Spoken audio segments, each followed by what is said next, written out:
and extend a warm, heartfelt welcome to each one of you that is joining us in person and those that are joining us on the virtual platform. As representatives from Brazil, Russia, India, China, and South Africa, we come together to explore how we can collectively address challenges of poverty, promote sustainable development, and foster inclusive growth through the power of vocational education and training. Together, as Brics, we form a powerful alliance representing nearly half of the world's population and a significant share of global economic output. The world population is 7.9 billion, and the 5 countries together, we've got a population of 3.3 billion. So that's how big Brics is. As we gather here, we are reminded of the immense potential that lies within our respective nations. Our countries boast a wealth of talent, resources, and cultural diversity. However, as Brics countries, we also acknowledge that there are disparities in access to quality education and training.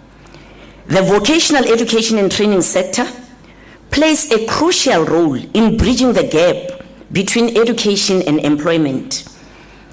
This summit presents an ideal platform to exchange ideas, share best practices, exchange knowledge, and develop joint initiatives, innovative solutions that benefit our countries.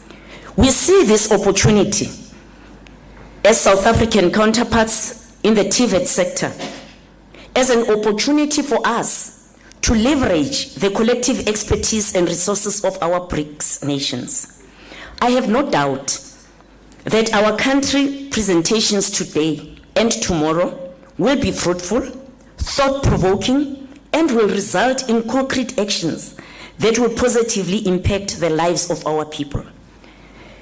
I would like to implore principals, presidents of Tvet colleges in the Brics nations that we seize this opportunity to share our experiences, exchange best practices, and forge partnerships that will enable us to fulfill our shared vision of inclusive growth, sustainable development, and poverty reduction. Together, we can unlock the potential of our nations and build a world where every individual has an opportunity to thrive. I would like to take this opportunity to express my sincere appreciation to the organizers of this prestigious event. Our esteemed host in Gauteng province goes to, under the leader Thunyelisa Mudau, the acting principal of Ekurhuleni West Tvet College. We also want to take this opportunity to appreciate the Brics Secretariat for making this summit possible. Once again, ladies and gentlemen, delegates, I extend my warmest welcome to each and every one of you. May this summit be a resounding success, leading us to new heights of collaboration and progress. Obrigada, Pasiva, Danyavat, Shie, thank you. You're welcome.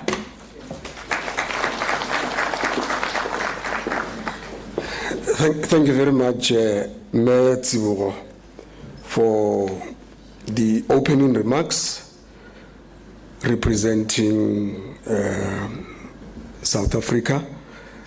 Ayashi Samateki, President, the shoes are too big. As we request each country representative to ascend the stage, I'll also be handing over to our President to continue. I'm going to request that in terms of our program, each country representative to be providing their ministry remarks on the overarching theme of South Africa 2023 Brics Tvet Institution President Forum, which our theme is scaling for growth, development and poverty reduction through vocational education and training.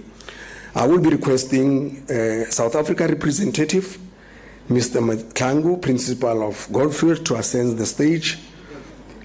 And in terms of our program, we'll also be having a Brazil representative and a Russia representative, Natalia, India representative, then those that are present in the house to ascend the stage, China representative, Mr. Zhonghua.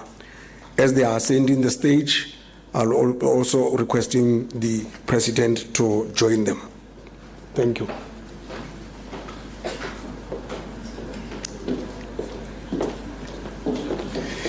Yes, please join the stage.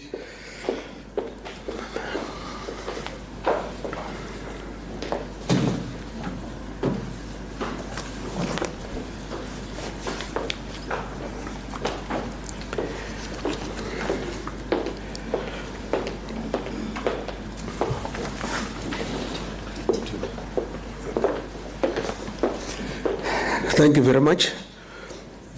We are now going to request South Africa representative, Mr. Mahlangu, to provide the remarks on the overarching theme. Over to you, Mr. Mahlangu. Let's clap hands for you.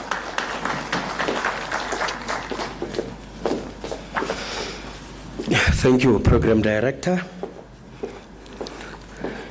DDG in Tvet branch,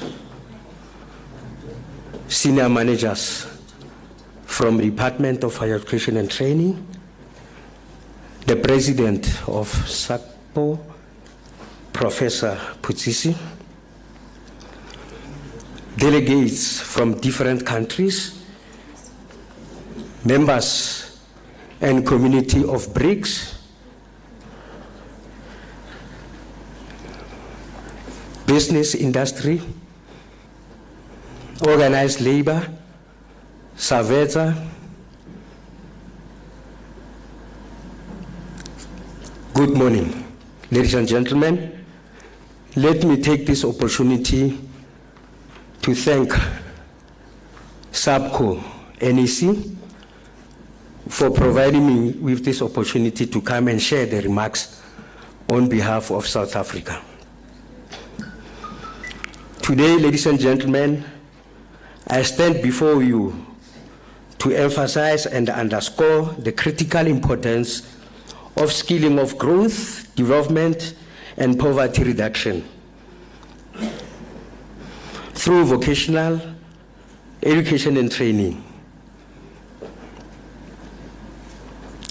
In a rapidly changing world where innovation and technology reshape industries and job markets, equipping individuals with the right skills becomes paramount for sustainable development and social progress. Skills serve as a building blocks of progress and catalyst for economic growth. They empower individuals to seize opportunities, enhance productivity, and make meaningful contributions to their communities. Unfortunately, ladies and gentlemen, many people, especially those living in poverty, lack access to quality education and training, leaving them trapped in a cycle of limited prospects and deprivation. Recording in progress. This is a pressing issue not just for South Africa, but many countries around the world. Vocational education and training offer transformative solution to this challenge by providing practical and job-specific skills that equips individuals with the tools necessary to thrive in the workplace, creating a pathway to decent employment, self-sufficiency, and improved livelihoods. It is an inclusive approach that empowers people from all walks of life to break free from poverty chains and build a better future for themselves and their families. Program Director, investing in vocational education and training yield benefits that extend beyond individuals. Skilling for growth and development has a cascading effect on society as a whole. When individuals are skilled and employable, they become active contributors to their communities, stimulating economic growth and stimulating economy and reducing dependency on social welfare systems. By nurturing a skills workforce, nations can unlock their full potentials, attracting investment, fostering innovation, and driving sustainable development. Moreover, skills through vocational education and training ensures that no one is left behind. It empowers marginalized groups such as women, youth, and people with disabilities by equipping them with the skills needed to participate in the labor market. By bridging the gender gap, and addressing social inequalities in vocational education, and Tvet serves as a powerful tool for inclusive and equitable growth. It paves the way for social where opportunities are accessible to all, regardless of background or circumstances. However, to fully realize the transformative power of Tvet, we must overcome various challenges. Firstly, there is a need for increased investment in vocational education and training, and in training programs. Government, private sector entities, civil society organizations must collaborate to allocate adequate resources and design comprehensive training initiatives that align with industry needs. This will ensure that graduates of vocational education programs possess the skills demanded by the labor market, enhancing their employability and facilitating their transition into grateful employment. Secondly, we must strengthen the quality and relevance of vocational and training. It is essential to engage with employers, industry experts, relevant stakeholders to identify emerging skills requirements and tailor training programs accordingly. By incorporating cutting-edge technologies, promoting entrepreneurship, and fostering creativity and innovation in vocational and training. The programs offered at Tvet institutions must be both responsive and relevant to the needs of the community and industry. Thirdly, we need to enhance access to vocational and training for vulnerable populations.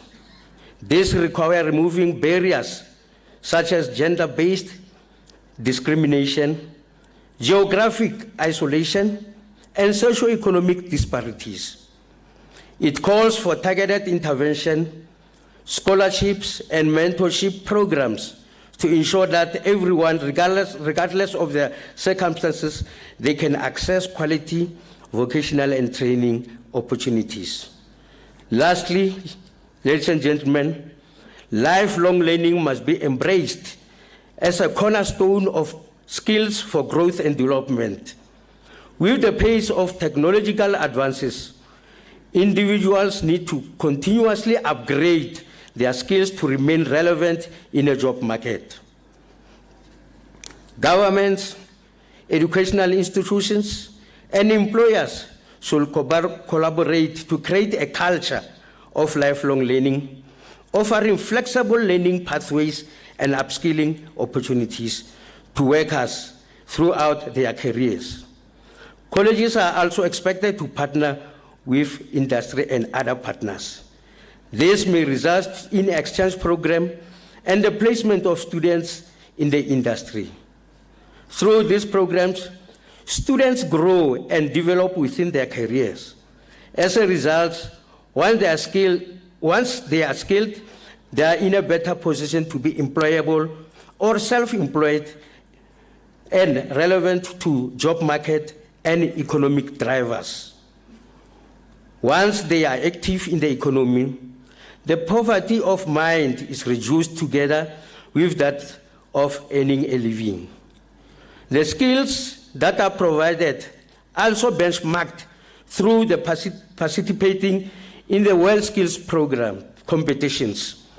This platform avail in these competitions expose students to various global skills and confidence in their career choice.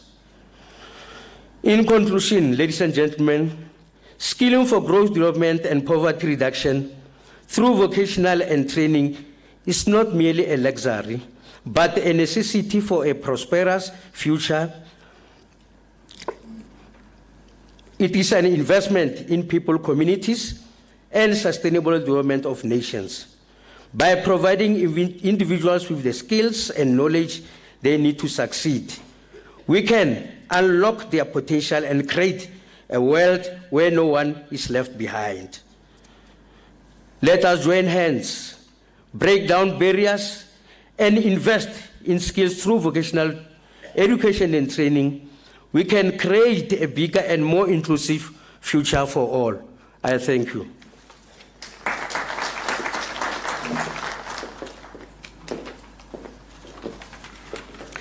Thank you very much, South Africa representative, Mr. Mahlangu.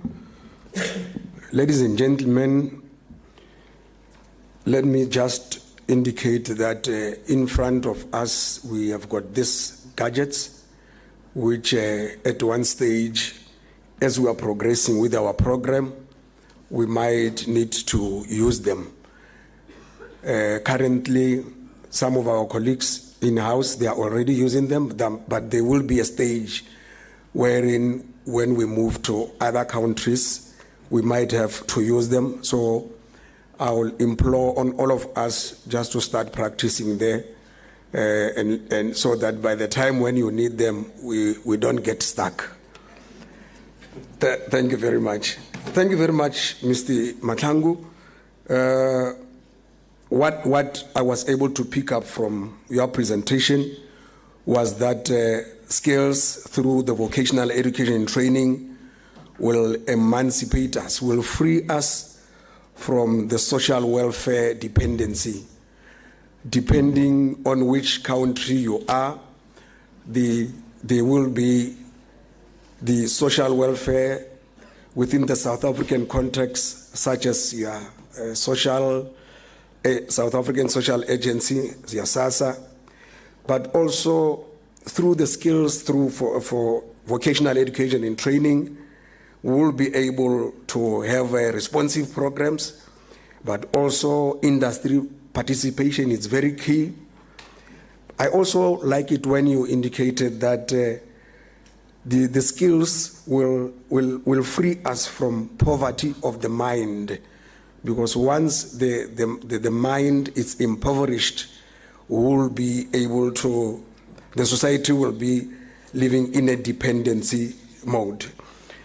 I'm not going to spoil what you have outlined. Members were listening. I'm now going to request that we go to Brazil representative. I hope technology will be taking us through the second representative. I don't have a name for the Brazil representative. Over to the Brazil representative, who is virtually. And I think that might be the time wherein all of us might need our gadgets. IT?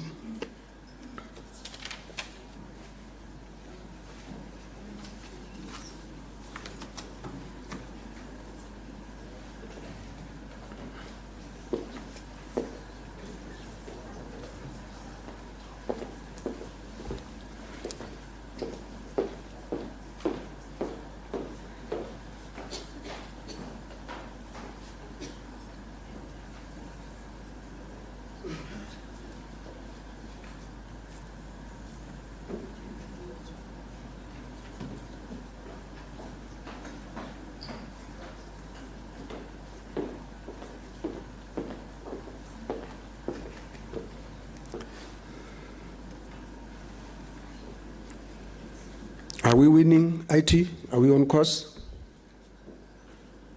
Please indicate to me.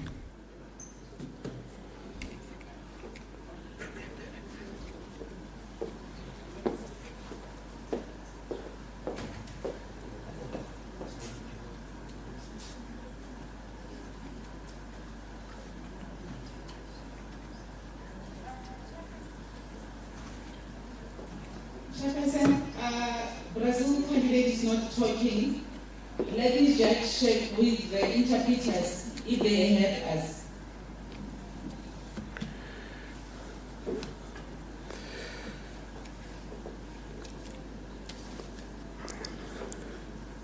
Can we move to China or any other country because Brazil is not talking? Thank you very much, CEO. Yeah.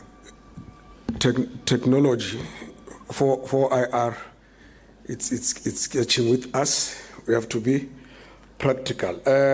Brazil will come later to Brazil. Russia representative Natalia.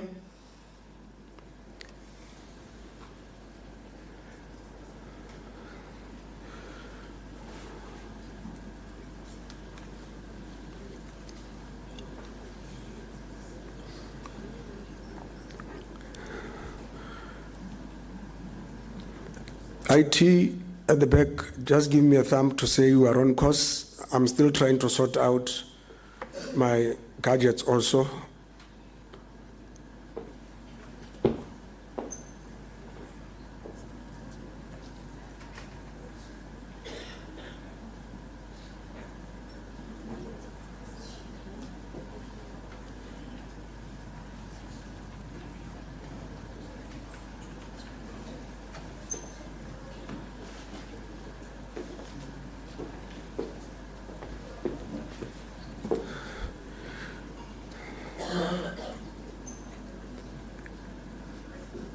Is it the challenges, are they with internal IT? If you are outsourced, you are going to reduce the invoice. If yes, can I be advised? CEO? Program Director, can I suggest we move to China? All right. Because they are with us. The challenges are both internal and external.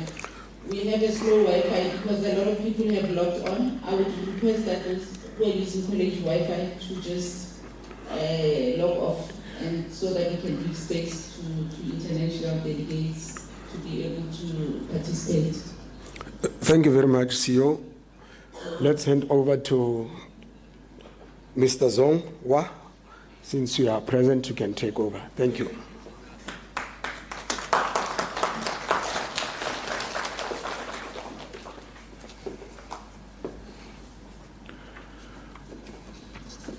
Thank you, Program Director. Distinguished delegates and guests, ladies and gentlemen, good morning. On behalf of the Ministry of Education of the People's Republic of China, it is with great pleasure to greet representatives from Brics countries present at the 2023 Brics Tvet Institution President Forum Seminar, hosted by the Department of Higher Education and Training of South Africa, and SAPCO with the support of the Brics Tvet Cooperation Alliance. First of all, I would like to congratulate South Africa on successfully taking over the Brics presidency and the Brics TCA chairmanship. Upon its commencement in April 2022, the Brics TCA has served as a platform for mutual understanding and information exchange effectively by organizing activities such as capacity building sessions, online student camps, etc. With the support of all members from 5 countries. In particular, I would like to commend the DHET of South Africa for organizing TCA's second Tvet Institution President's Forum, which has become a landmark event of the TCA to brainstorm on commonly interested issues in the field of the Tvet and a powerful catalyst for spurring substantive cooperation. The theme of today's seminar is Skilling for Growth, Development, and Poverty Reduction through Vocational Education and Training. I'm glad to see that the forum will address a number of key issues facing Tvet system today, including blended teaching and learning, green skills, entrepreneurship skills, and industry and education partnership, etc. Over the past decades, many countries have experienced and are experiencing significant economic growth and social development as a result of the rapid transformation, which help boost the demands for greater technological skills. In a continuously globalizing world, emergence of information and communication technology, education systems are facing significant challenges. One of the challenges facing Tvet system is that many countries continue to observe a gap in the demand and supply of technological vocational skills, and industry often identify the shortage of an adequate educated and skilled workforce as a major constraint to advance growth and development. While the challenge facing Tvet system has prompted deeper reflection on how education should be managed and delivered, questions are being asked whether our Tvet system prepares our youth to make the most out of our local socio-economic development and socio-economic environment, and also whether it prepares the youth to face the challenges of globalization. These questions brings to 3 points I would like to share with you today. Firstly, a strong Tvet system requires us to build better connections where we collaborate to complement one another's strengths. Despite the differences in economic and industrial context, there are some lessons which each country and Tvet institution could draw from the experience of others. The Tvet sectors, institutions, professional organizations, and industries in Brics member countries need to continue to connect and reconnect to build a stronger network to keep us current and together in an interconnected world and a rapidly evolving and globalizing world. I also believe that Brics, TCA, and other similar organizations will play important roles in facilitating and encouraging collaborations and exchanges within the Brics countries and beyond, through developing and implementing a variety of initiatives and programs. Secondly, Tvet institutions need to evolve not just to respond and react, but to anticipate in depth and advance. We will need to enable education in the context of digital transformation, accelerate innovative digital transformation in Tvet, and build an open, inclusive, and resilient Tvet system. Cooperation among Tvet institutions will be encouraged to develop online education and training criteria and enhance the sharing of digital education. Thirdly, education will create knowledge from all institutions and industries together, not just locally, but also regionally and internationally. A system is needed to be established to make industry have even more active collaboration with Tvet institutions and co-create the curriculum, tackle the global challenges, and produce new products and services for tomorrow's market. Industry will be actively involved with in setting the standards and designing the curricula to ensure the Tvet institution produce competent trainees with the necessary skills, knowledge, and attitude relevant to the market. China has 1,489 high vocational technical education institutions with over 5 million enrollments and 0.1 million faculty members in 2022. Skills development is an important component of the education system and has a profound impact on enhancing national employment and competitiveness. China has set an overall goal for a modern Tvet system in close partnership with industry so as to respond directly to the rapidly changing requirements in the labor market. Tvet institutions are motivated to work with industries, and a multitude of education industry collaboration mechanisms are now well in place. Furthermore, digital technologies are increasingly applied in Tvet delivery to meet the demands for a skilled, ICT-capable labor force.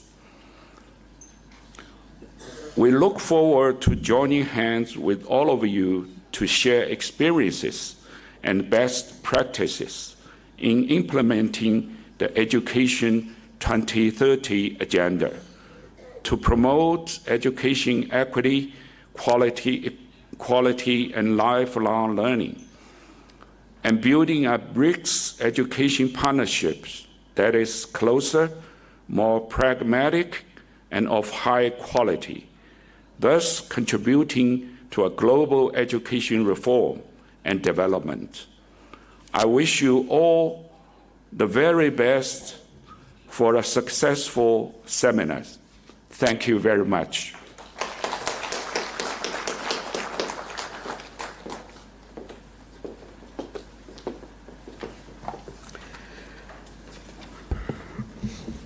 Thank you very much, Mr. Zongwa, for the presentation.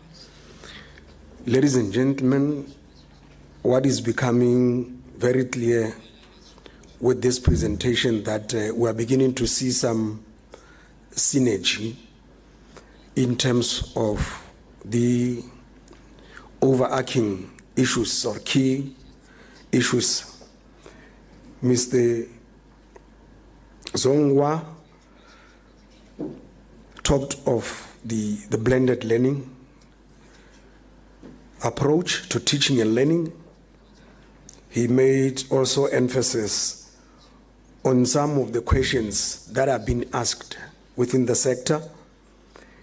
And within those three questions that he raised, there was also an issue of responsiveness and relevance, which the South African delegate also mentioned. But there was also a lot of emphasis on industry participation and collaboration. The vocational education and training sector will not thrive without industry. There was also mention of digital transformation or digital technology. Thank you very much, Mr. Wang. I'm advised that the technical aspect with regards to IT has been taken care of. We'll now move to Brazil representative to make their presentation. IT, connect us. Good morning. I am Edson Souza from Brazil, representing CONIF Brazil and our institutions. It's really a pleasure to be speaking to our Brics partners, China, India, Russia, and South Africa. At this point in time, here in Brazil, we are very much concerned about approaching our educational system through a more pragmatic viewpoint. Once, it's high time we started looking at our vocational education from the necessity of the market so that it could be way more inclusive than it used to be in the past. And especially after the pandemic, we've noticed that it's been impossible to approach vocational education without a digital component. I mean, without a strong digital component. Once higher education seems to be our way through the future, it seems to be the only possibility we can have in order to reach a greater number of students for several reasons. Our federal institutions, or our federal institutes, which are responsible for this issue, they're located in different parts of the country. The institute where I work is located in the city of Rio de Janeiro, Brazil, in the southeast of the country. And here as a big city, we face lots of difficulties such as problems related to transport, even violence that in some areas is rampant. And then we have to think of a clear way in which we can really make education more inclusive. But we cannot forget about this possibility of preparing our students for the job market. But we have to prepare them for the job market critically. Because if we just provide them with tools, and these tools are not critical, they're just going to be tools used in the job market. And our main aim for our Ministry of Education is basically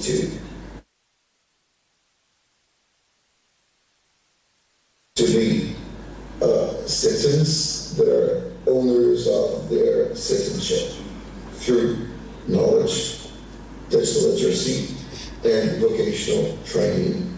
That's basically the things we see as paramount for us. Thank you very much for this time. I hope we can be together, joining other countries, the other BRICS country, in order to think about innovations and other initiatives for our countries. Thanks very much.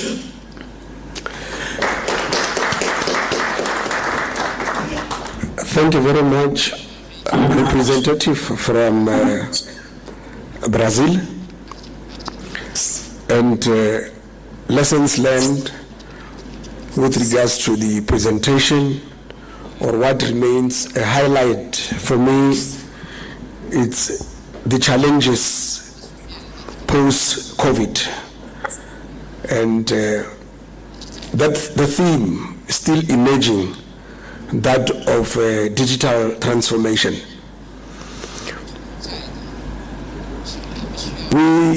We are better positioned to learn from each other as the BRICS community. And within the South African context, I think through this conference, there was a deliberate move that we extend the participation of our college through involving the managers, especially within curriculum and innovation.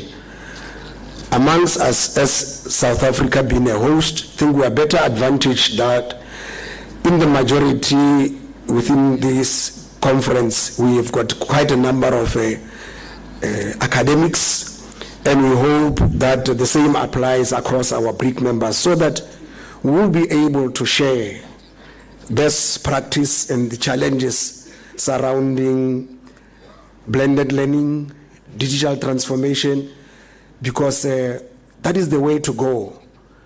We are also challenged in terms of access, making sure that we are able to enroll as many candidates and students, and digital technology in terms of improving access and improving the modes of delivery of the curriculum is the way to go. And once we are able to achieve that, we will be in sync with the theme that as we scale for growth, there will be poverty reduction, because we will not having poverty of the minds. We are now going to move to the next presentation, which is Russia representative. Brazil was sweet and short, but the objective was achieved in terms of raising a very critical issue of some of the challenges that we came about post-COVID. Russia representative, IT. Dear ladies and gentlemen, colleagues, friends, let me introduce myself. I'm Natalia Zolotaryova. I'm rector of the Federal Institute of Tvet Development in Russia. It is my pleasure and privilege to have the opportunity to participate in this outstanding and highly important event. On behalf of the Ministry of Education of the Russian Federation, I would like to thank the organizers for the invitation and to convey greetings to all participants and to assure you of the Ministry's interests in fostering and promoting the noble goals of vocational education and training within the Brics ambitious agenda.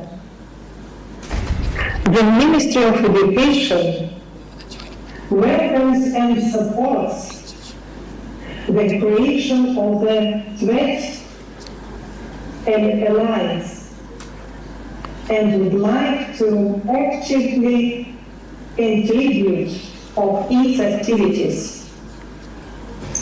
Like everywhere in the world, in Russia we train young people to be responsible and effective citizens of the globe and of their motherland.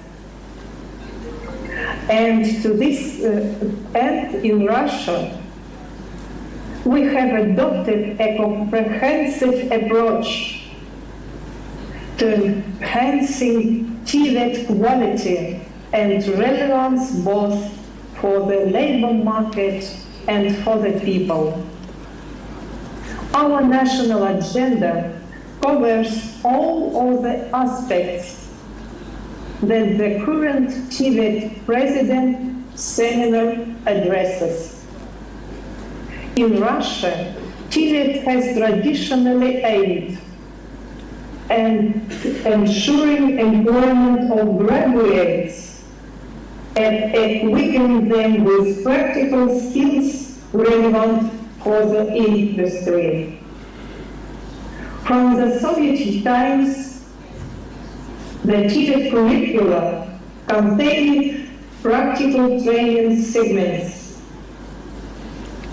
both in the schools and the enterprises,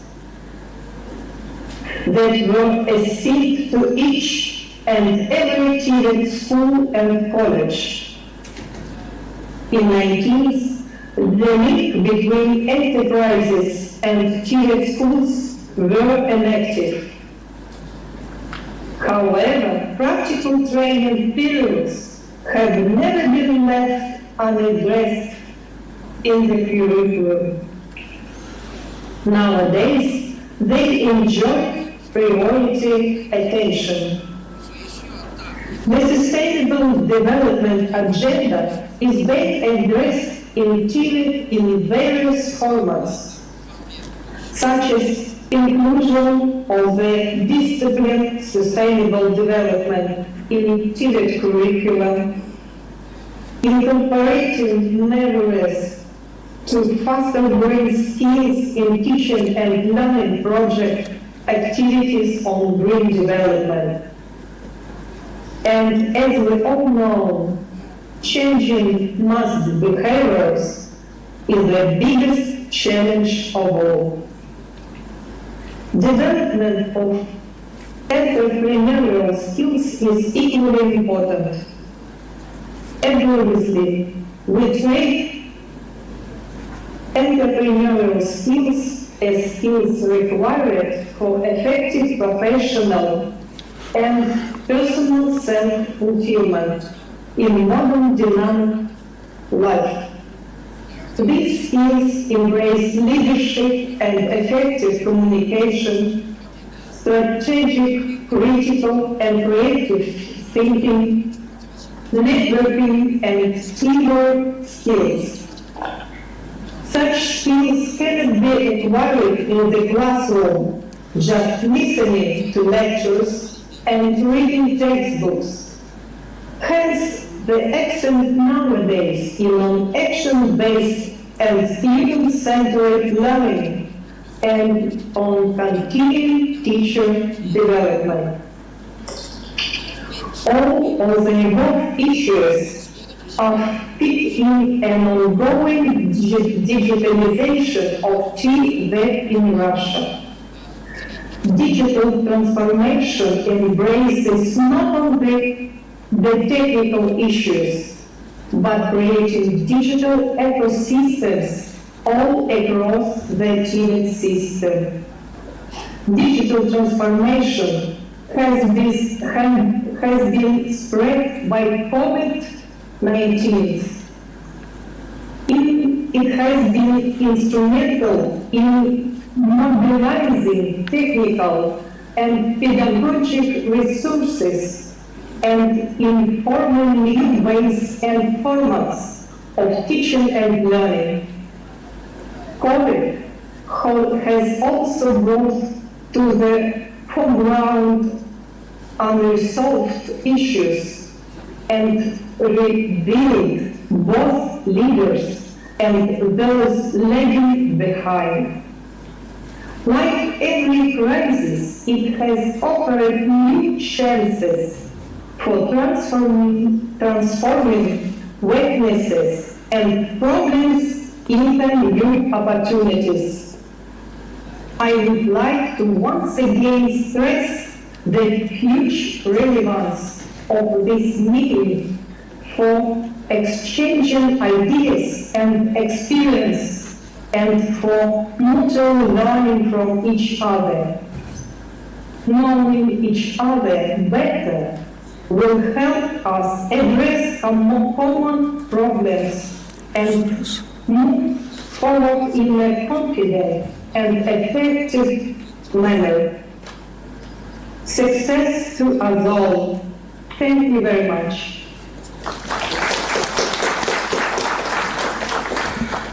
Thank you very much, representative of Russia.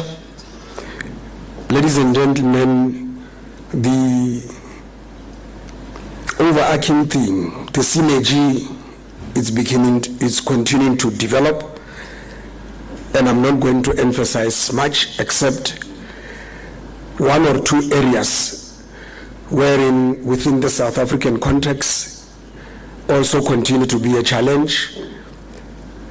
That is that of change management. Change is painful, change is not easy. Much as we put emphasis on digital transformation. She made reference to the ecosystem, COVID, but change remains a critical issue, and those are some of the challenges that we are working with. Ladies and gentlemen, I happen to be a class of the old school wherein when we are attending within our primary education, we did not have the grades, grade R, grade whatever. We had sub A, sub B. South African colleagues will understand me better that when we attended primary school, when we needed to go to the bathroom, you will say, may I please go out?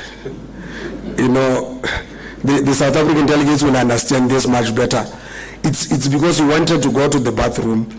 And where I am as a program director, President, may I please go out? As we are inviting the India representative, I've suppressed myself too long. May I please go out? Thank you very much.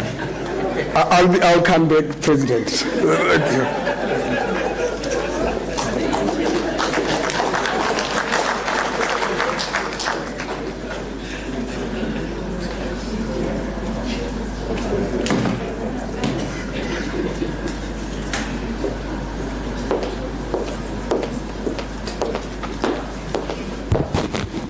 You are allowed, Mr. Mamabolo. Good morning, colleagues. I hope IT is ready to broadcast the presentation by India. Are we? Can I get an indication because I can't see? Okay. All right. Over to you, India. Yeah. देवियों सज्जनों, आप सबको भारत की तरफ से प्यार और नमस्कार। Ladies and gentlemen, a very good morning to one and all. This is Aravindan, working as director in the Skill Ministry, Government of India, and I am highly privileged to represent India for this 2023 Brics TVT President Seminar. I am really thankful that such a great importance is being given for this wonderful arena wherein we can have, as the theme very well says, for our growth, development and for poverty reduction. Skilling is the vital thing, and that can be done only through TVTs. While considering this seminar, I would like to tell the importance which has been given by this Government of India for skilling. I shall give you a small brief on this. After our independence, there were no separate skilling ministry at all. In the year 2014, after the formation of this new government under the leadership of our Honorable Prime Minister Shri Narendra Modi ji, a separate ministry of skill development and entrepreneurship has been created to give specific focus on not only skilling, upskilling, reskilling, all other allied activities. So we can say that what is the importance that India is given and how India is slowly approaching.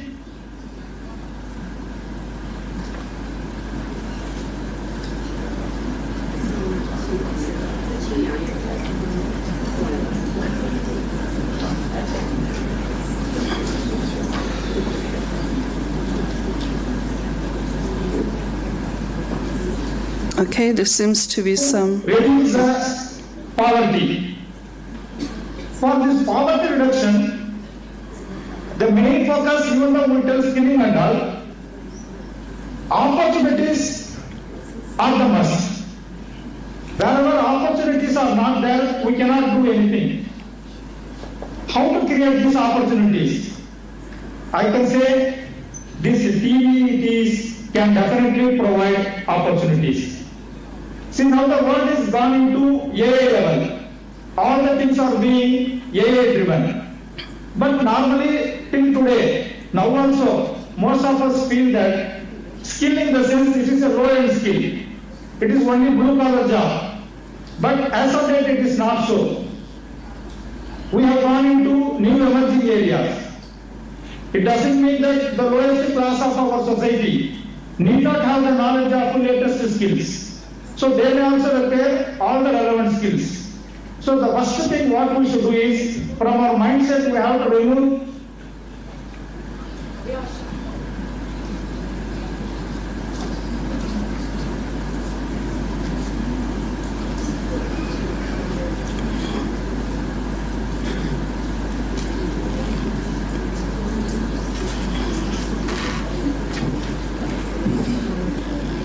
Okay, technology is challenging us. A little bit of patience there. Okay. I think we left with India in this category, so we just need to give them a little bit of an opportunity. CO? Yes, the challenge is on their side, President, it's not on our side. Okay. So let's see if you can connect again. I'll just send him an SMS. Okay. All right. The speakers that have been on the floor have been giving perspectives of the education ministries in terms of the theme of the conference. So we have been listening to the presentations done, and I'm sure where you are seated, you can see the thread, a common thread between or amongst the member states, and the line of thinking being similar. We as the delegates, our responsibility is to gather information, knowledge, and make a contribution. So we are really honored to have the member states sharing their perspectives on the theme of conference. I would like to have an indication from the back if there is, we could get hold of India.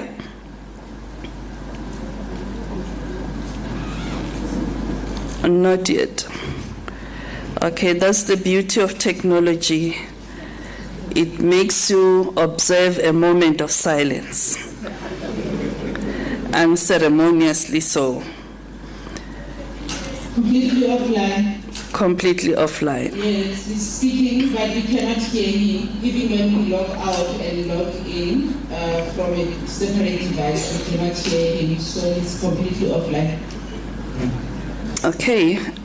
The brief presentation that he made reference to the, he gave us background in terms of their education ministries and separation of ministries therefore to enable them to create opportunities for upskilling and reskilling the young people community. And he was just about to indicate to us opportunities, you know, what it means for people to have opportunities created or have opportunities at their disposal. So it's just unfortunate that we do not have the input of India. If the SG is in the room, I would like him to come upstage. The Secretary General of SAPCO. Mr. Pike, are you in? If he's not there, the DSG must come up, please.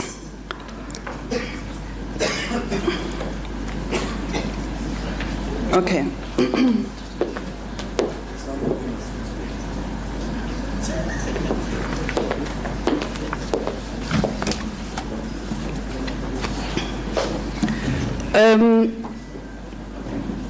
At this point in time, we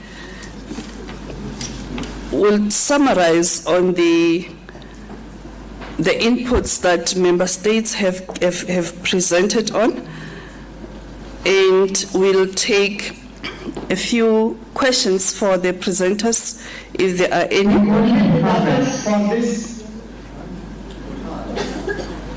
Okay.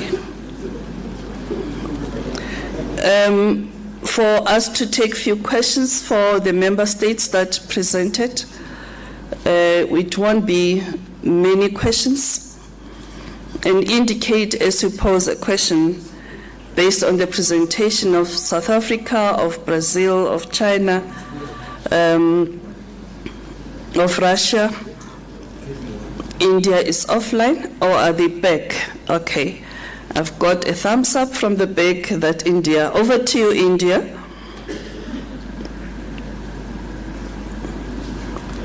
I think half of the matter already discussed, maybe through connectivity issues, it might have not been audible to our other colleagues from the other nations. Even post was not there. I'm not supposed to. I think now I should continue with my things, maybe in a brief manner, so that the other participants can give their inputs. Since the latest now, what we did from our nation is that we have developed a new national education policy. The main purpose of this national education policy is to integrate this vocational education with the general education. So only by having the general education and vocational education together, we cannot achieve this, whatever we can tell, skilling, reskilling, upskilling, all these things could not be possible. So keep in mind, this National Education Policy 2020 has been developed. So the main purpose is here, a person who undergoes even 6th grade. 6th grade student will be taught on vocational education. And that shall continue, and even they shall be given vertical mobility, and for which there should be some definite frameworks. So without framework, nothing is possible. In keeping with that, aligned with this national education policy, a national credit framework is also developed.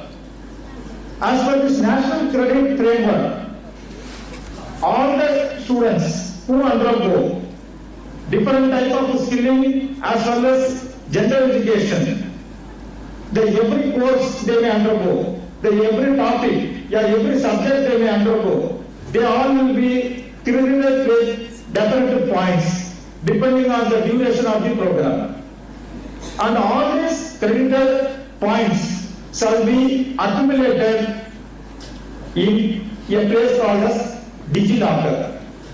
As you all aware that I was remembering or telling about the formation of this new government from 2014, lot of activities have been thought and brought, like Skill India, Fit India, Stand Up India, among which one of the main thing is Digital India. So in India, there is a digital locker wherein all the certificates of the students or other university holders, all their documents can be digitally kept. Similarly, as per this national credit framework, whenever a candidate completes his program, whatever the credit points he has earned, that all shall be deposited in the particular DigiLocker, and that we call it as by which even the employer can have access to the DigiLocker, and the suitable candidates, those who have got this number of credits, they may be hired. So like this, through digital transformation, lot of activities have been brought in India, and we are ready to share with all the latest additions with our BRIC nations. And similarly, since we will be continuing with this seminar, we shall also be learning from all our other colleagues and all the best practices, even we would like to have from them, and our best practices also can be had by other countries. I think with this, let me conclude, and I am very much thankful for organizing such a wonderful program on a very relevant topic as on date, and I thank my government for nominating to address in this forum. And I will be continuing with the other 4 important priority topics which I have kept. They are also very much relevant, like blended learning, green skills, employability skills, and work-based learning. These are the 4 remaining topics are there. Even I would like to give inputs on that also. Thanks a lot. Thank you. Jai Hind. Round of applause. Thank you very much for the India representative with some of the challenges that we experienced in terms of technology, but the themes are really gelling. Digital transformation, but also issues of accumulation of credits, which within the South African context, you'll have a qualification made up of different credits. You can do particular credits, go back to work. I think it's within that context. When you have requested to go out, when you come back, you just easily go to your seat and you continue with work. So that's what I'm doing. Then we'll just continue with the work. Thank you very much,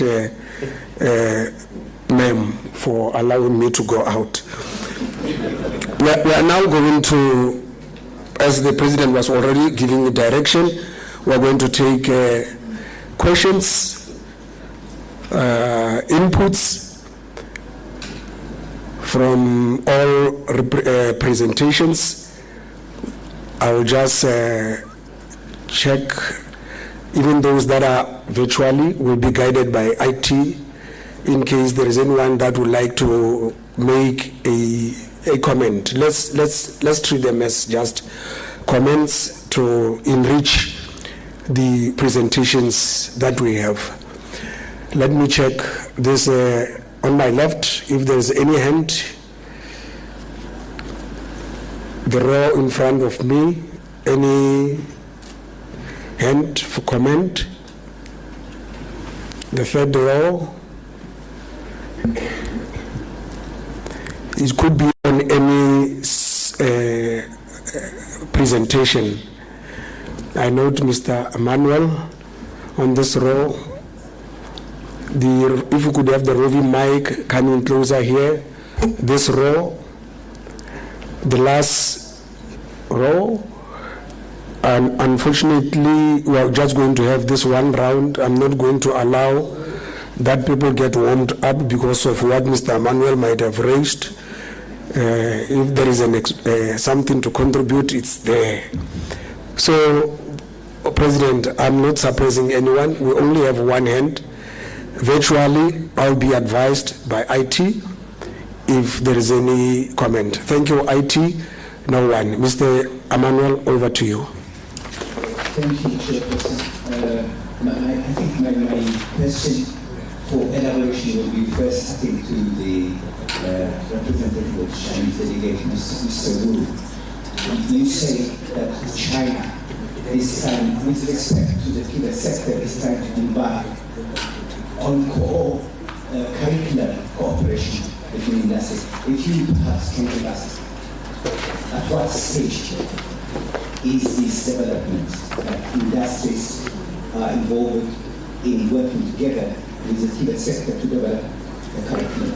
I just wanted to ask that question, and to the Russian delegate, Ms. Natalia, I just want if she can elaborate. She said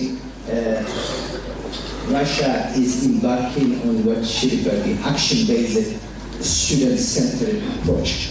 So she said historically Russia had less practical in the Soviet period, but now they're embarking on action-based, student-centered. If she can elaborate on this one. Thank you, Chairperson. Thank you very much. The first question was directed to China. Over to you. Thank you for the question. I would like to direct this question to Professor Liu. She is the from the. Could you give her, or you come on stage, or you get a phone? A roving mic for Dr. Liu. She's the researcher on the from the Research Center for Curriculum Development of Tvet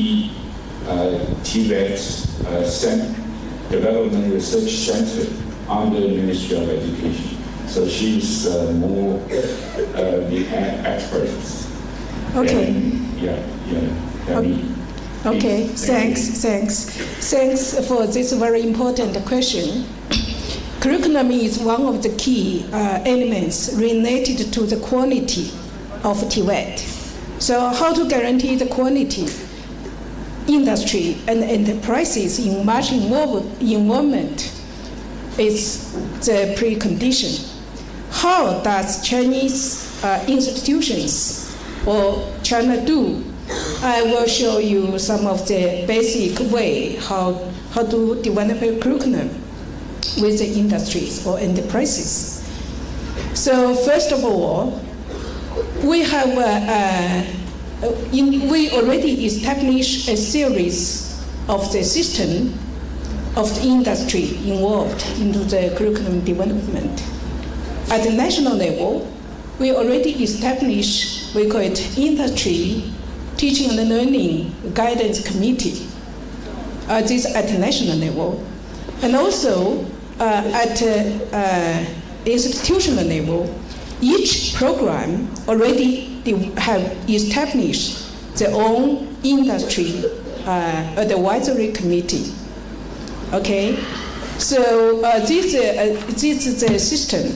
And also we already have some policies. All these curriculum, we had to review it every several years jointly with the industries. So we had to keep our contents, keep updated to meet the real demand of the industries. And meanwhile, we also have another requirements from the government. We had to review our curriculum. If this program, your students' enrollment is not enough, this program had to close or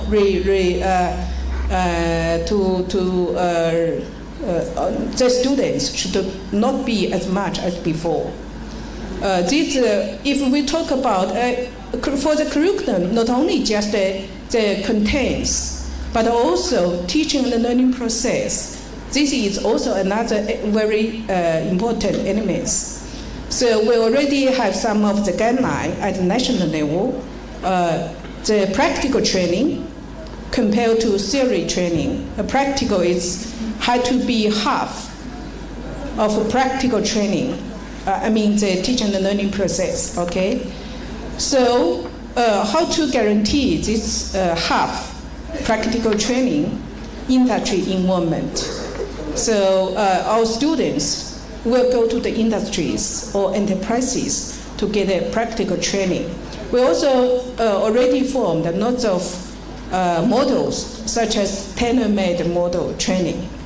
So our students go to the company, they put forward the specific requirements, such as according to the specific requirements. For instance, if the main products or the main service is to repair the car, so they will put forward very specific requirements as a repair mechanic, technician, what kind of specific competency you need to have. So company joint work with our institutions, they will joint to develop this curriculum. But maybe you will also ask how to give incentives for the industry or enterprises to be much involved. This is the international challenges. So China also already issued a series of incentive mechanisms or policies. For instance, if you, the company, work with our Tvet institutions, they will get tax reduction. This is a tax priority. And also, if you work very well with our Tvet institutions, and you will enjoy some of the some very good social reputation, and this reputation will be published and also could enjoy some of the priority from the government, some of the projects, etc. And of course, including bank. If you want to get money from the bank, you work well with our Tvet institutions, you could also get some of the priority policies from the bank, etc., including land. Land is so important for our Tvet institutes. If you want to expand your school, your institutions, you could also get land priority from the government. That's, I just try to give you a whole picture of the industry involvement into Tvet. That's a Chinese way. Okay, thank you. It's answer your questions? Okay, thank you. Yeah, I would like to add that we have 12 colleges and polytechnics. They have different, approach to the partnership of industry and the college. Probably you can get more ideas from them. For instance, I visited the colleges recently. There is the companies, or they set up a kind of a workshop of mini production line within the college, and they also provide the engineer faculty member to work with the college faculty member, cooperate regularly to involve in the student workshop. Even they take some requirements from the industry to let the students to involve in the design, production, manufacturing. It's a really close cooperation between the college and industry. Thank you. Thank you very much. Can we link with Russia to answer the second part of the question?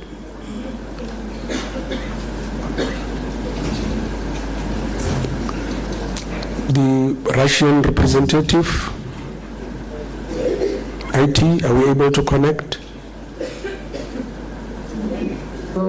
Try to answer this question. My name is Olga Aleynikova.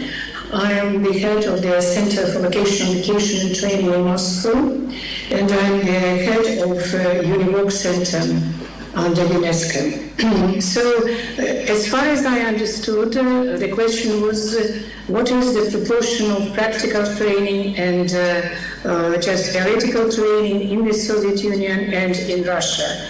Because it was mentioned by Natalia Zolotaryova that in the Soviet Union we had a very good tradition that every big enterprise had their basic schools, vocational schools and colleges, where they just supervised the curricula and where they organized all kinds of practical training in their enterprises. But I can't say that we have lost this tradition completely. In the modern Russian, the approach is also very serious towards the practical training and links with enterprises. So-called social partnership is really now a reality in our country, and every Tvet school has a partner in the labor market, sometimes several partners in the labor market. And enterprises and companies in our country are trying to be more close to the Tvet schools. And more properly, I will tell you about it in our just presentation of priority 4, where we'll tell you about the initiative of a new project in our federation, which is called Professionalität. It's a very interesting model when we just decided that the cluster approach of industry and Tvet will be the most productive model in social partnership. So let's hope that it will be clear for you and you will understand it better after the presentation of priority 4. Thank you. Thank you very much for the response. We are now going ahead with our program. Page 4, the program, we're going to invite Mr. Van Heerden, Principal of East Cape Midlands, Tvet College. That will continue with the program, and let's round of applause for our representative that handled the first part. As I submarine, please, over to you, sir.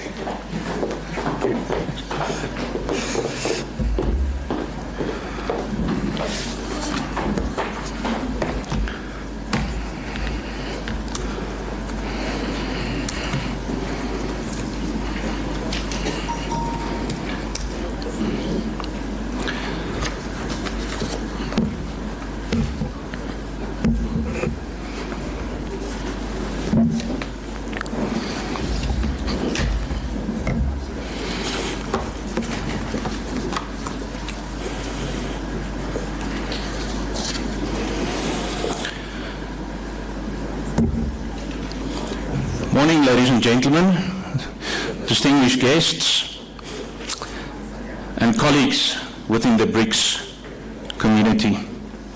My name is Charles Van Heerden. I'm the principal of East Cape Midlands Tvet College, and I've been told and instructed to pick up the pace, Mr. former facilitator. I'm going to therefore be trying to be cryptic. I want to invite our different country representatives to the stage, those who are in presence. Please come to the stage and come and sit here in front. Mr. Enolin, the Deputy Principal Academic Services from Mateo Tvet College. We also have our Brazil representative, Professor Edson Luis Souza. Please excuse me if I don't have the pronunciation correctly. From Russia, Ms. Natalia Zolotareva, Director for the Federal Institute for the Development of Vocational Education and Training. I, at this point, didn't have the representative name from India. I'll be informed. And then, of course, from China, Ms. Su Xiudong, and please excuse me if I didn't pronounce that correctly, the Vice President from Nanjing Vocational University of Industry and Technology. Please join us, those remotely and those who can physically be here, please be on the stage.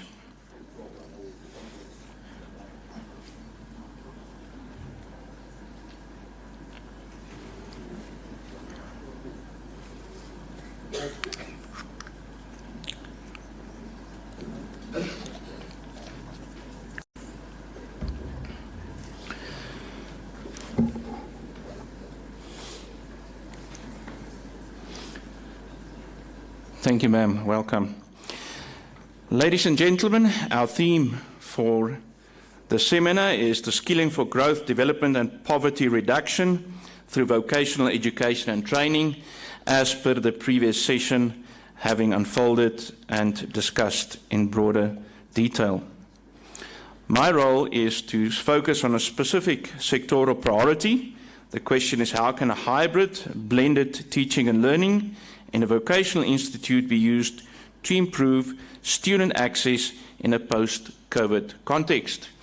And of course, when we refer to a post-COVID context, it's not necessarily only that. Of course, we are talking about improvement and access in general, and we will explore that a little bit more.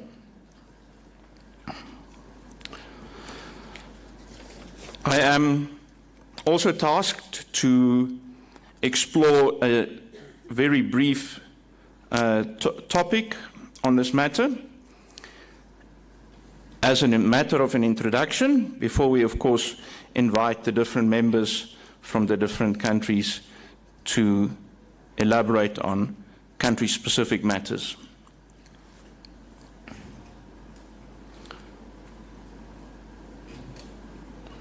The presentation will come up. I'll talk to the presentation so long.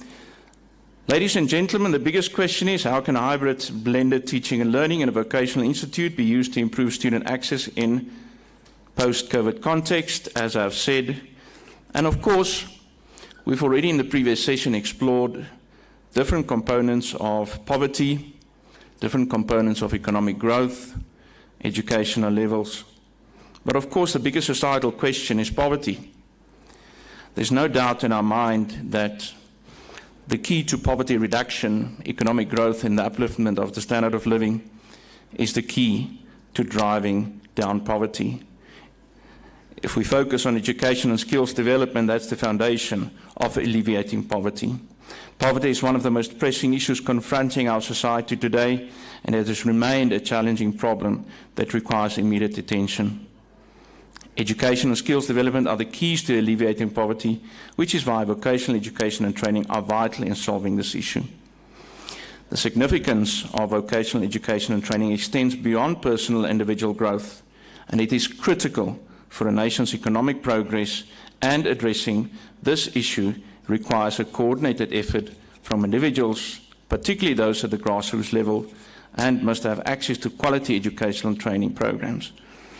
And that requires all government, corporate and civil society to work together and to collaborate on this matter.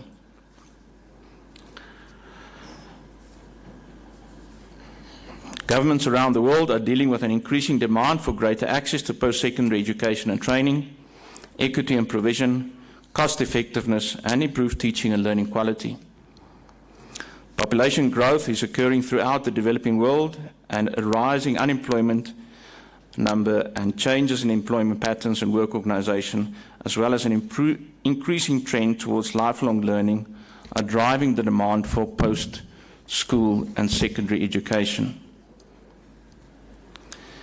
It's not only the question of access, it's furthermore knowledge and service-based economies that are becoming increasingly dominant in both developing and developed countries, owing their reliance on ICT and automation, as well as high rates of de- and reskilling.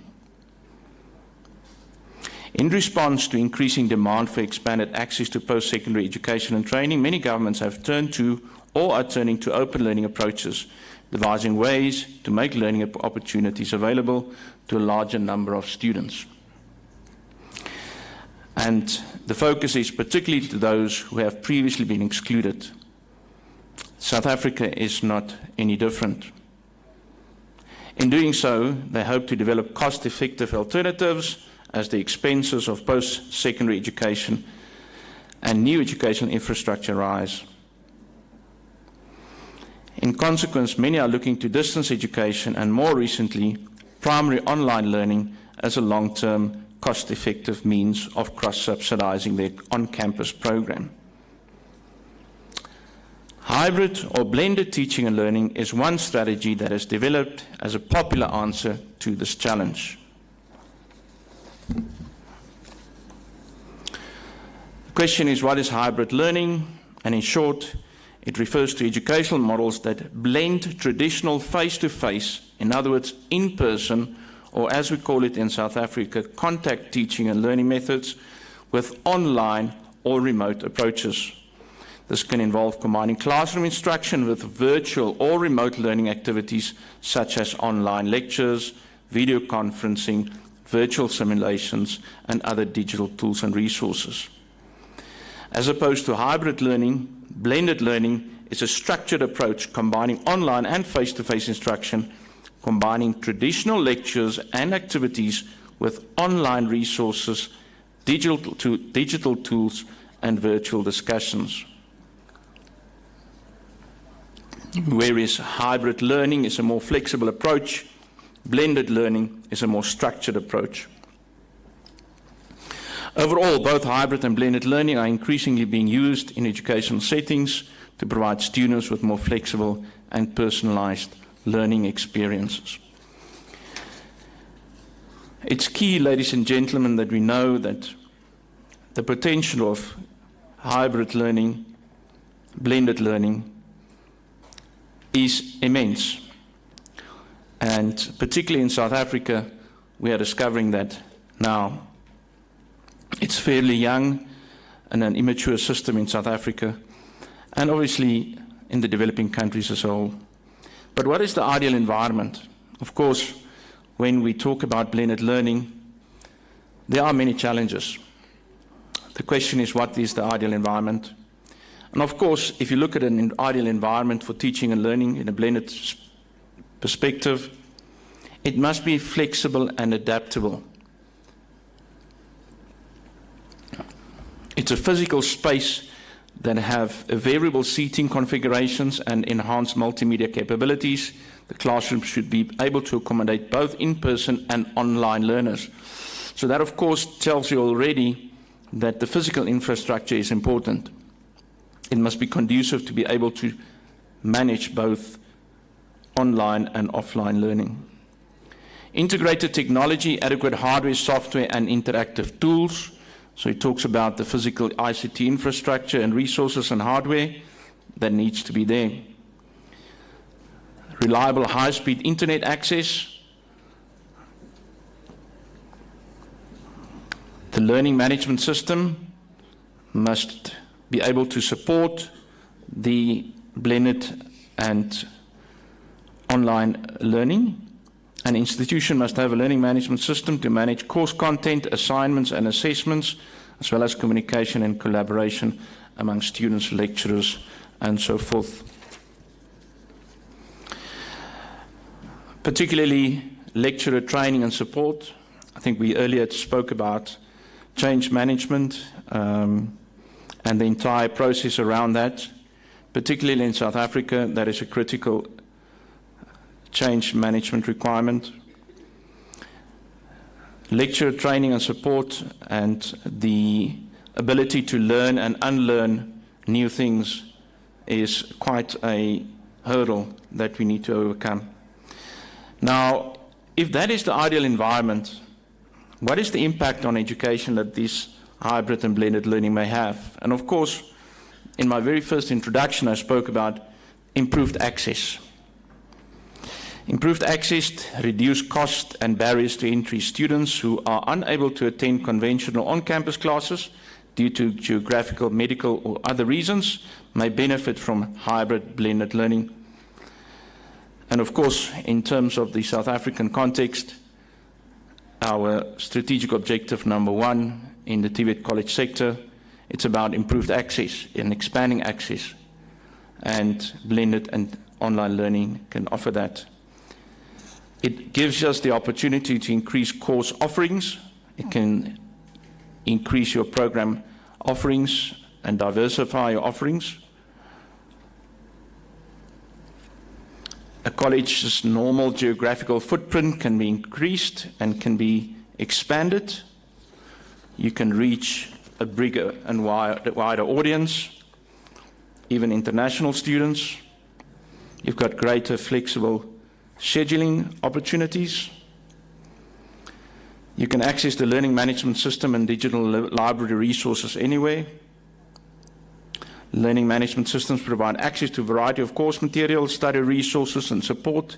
It expands the flexibility thereof. You can personalize learning. You can diversify delivery format and easily incorporate multimodal learning. And technology integration and real-world experiences is one of the other benefits that spreads from that. Real-life simulations can be brought into the classroom, and with blended and online learning, these simulations can happen between professionals, students, employers, workplaces, and guest lectures. Then, of course, number 9, our most important outcome is that improved student performance and engagement will be made possible. Students benefit from high blended learning when it comes to engaging with vocational education resources and their peers. They find it exciting, they find it entertaining, and they are able to engage with the content. In conclusion, ladies and gentlemen, by using a hybrid blended learning, institutions can expand their reach beyond their geographic borders, providing opportunities for students to take courses and access educational resources that may not have been previously available. Hybrid or blended teaching and learning in vocational institutions are crucial instruments for increasing student access and success. Hybrid blended learning, with its flexible scheduling, personalized learning, diverse learning format, delivery format, technology integration, multimodal learning, improved access, real-world experiences, enhanced student performance and engagement, has the potential to revolutionize the vocational education system. Ladies and gentlemen, that is a brief highlight and overview of blended and online learning.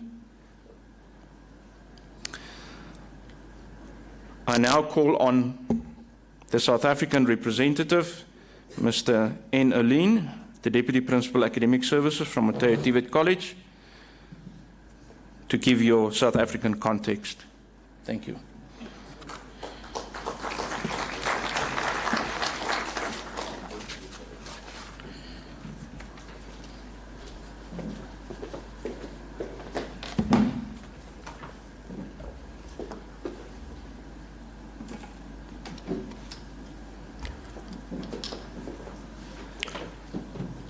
Good morning, ladies and gentlemen. All protocols observed. I'm Nigel Olin. I'm the Deputy Principal, Academic Services at Tvet College. We are in Bloemfontein in the Free State in South Africa. And the theme is, and we are all familiar with the theme this morning on what I'm supposed to talk. Then I don't see the slides moving, so I will just talk on as I'm presenting. I have a content page, and I will just speak then to the content page of my presentation. So, what is the background to blended learning within South Africa? In February 2020, the whole world were devastated by the coronavirus pandemic, and worldwide there was wide-scale infections. 2019 pandemic exposed the global community as well as Africa. There was limited leadership and management capacity to deal with this crisis, and it was evident everywhere. There was a deep economic decline, loss of jobs, high unemployment, poverty, emotional stress, reluctancy of loss of lives were evident worldwide. And there was also disruption within the educational space in South Africa, but also worldwide. Governments had to utilize remote learning and teaching to save the academic year, and as well also to save lives. In South Africa in particular, a national state of disaster was declared, and there was an extended recess within South Africa, and there was a total reliance on the use of technology and for access to teaching and learning in South Africa. Blended learning is just a strategic combination of online and in-person learning. And as the facilitator was just mentioning, that when we are talking about, or one of the benefits or the impact of blended learning is that blended learning creates access. So when we are talking about access, it is when institutions are looking at different ways how students can have equal and equitable opportunities so that they can take full advantage of the education system.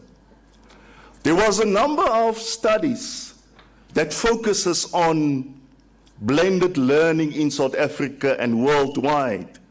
And I'm just going to mention one or two.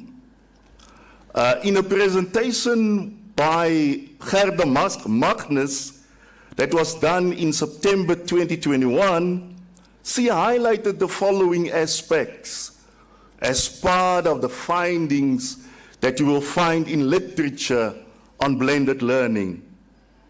20% of our South African colleges were having access to blended learning. In 2023, that number have increased, and we are standing at 79%. In September 2021, only 26% of our NSFAS students were in a position of their own laptops. And then 50% of our students were having access to connectivity on campus. When we are talking about blended learning, what types of blended learning is available in literature? I'm just going to mention it: rotational model, flex model, self-blend model, and an enriched virtual model. So when we are talking about our 50 Tvet colleges in South Africa, what led to the introduction of blended learning within this particular space in South Africa? I'm referring to a case study college, and the case study college is none other than my college, Mateo Tvet College. But these backgrounds is also similar for the other 49 colleges in South Africa. There was a lecturer conference that was held in 2019, and this were the resolutions of that particular lecturer conference: that the dynamics of the fourth industrial revolution needs to be followed and implemented in the teaching and learning process. Lecturer development needs to take place at Tvet colleges in line with the fourth industrial revolution. There needs to be necessary resources that needs to be available to lecturers so that blended learning can become a reality at our 50 Tvet colleges. Research development needs to take place at all our 50 Tvet colleges in line with the fourth industrial revolution, and also improvement of college capacity, specifically referring to internet capacity. And that was the resolutions at the lecturer conference of the case study college, but also at all our 50 Tvet colleges in South Africa. Background: what led to blended learning within South Africa, using again the case study college as a basis. If we can look to our South African situation and our Tvet colleges, not all our academic staff were having access to laptops. Only 48% of our staff members were having access to connectivity away from campus. And there was a significant increase in blended learning since 2019 up till 2021. It's about 30% increase in blended learning. I'm also showing you the statistics pertaining to the case study college. And I'm not going to mention that, the tools, the equipment, the dongles, the laptops, the platforms that is available at our case study college, but also at the 50 Tvet colleges in South Africa. Just more photos that are speaking to the tools of trade that was available to all our 50 Tvet colleges, where principals of Tvet colleges avail tools, dongles, zero-rated data dongles to students as well as staff members, so that blended learning can become a reality at these colleges. If we are talking about an implementation of a blended learning system, then these particular aspects needs to be in place. I'm just going to highlight a few of them. Establishment of a task team that will implement blended learning within the Tvet college space. Principal, our IT manager, Tvet Miss manager was part of that task team driving the whole aspect of blended learning at the college.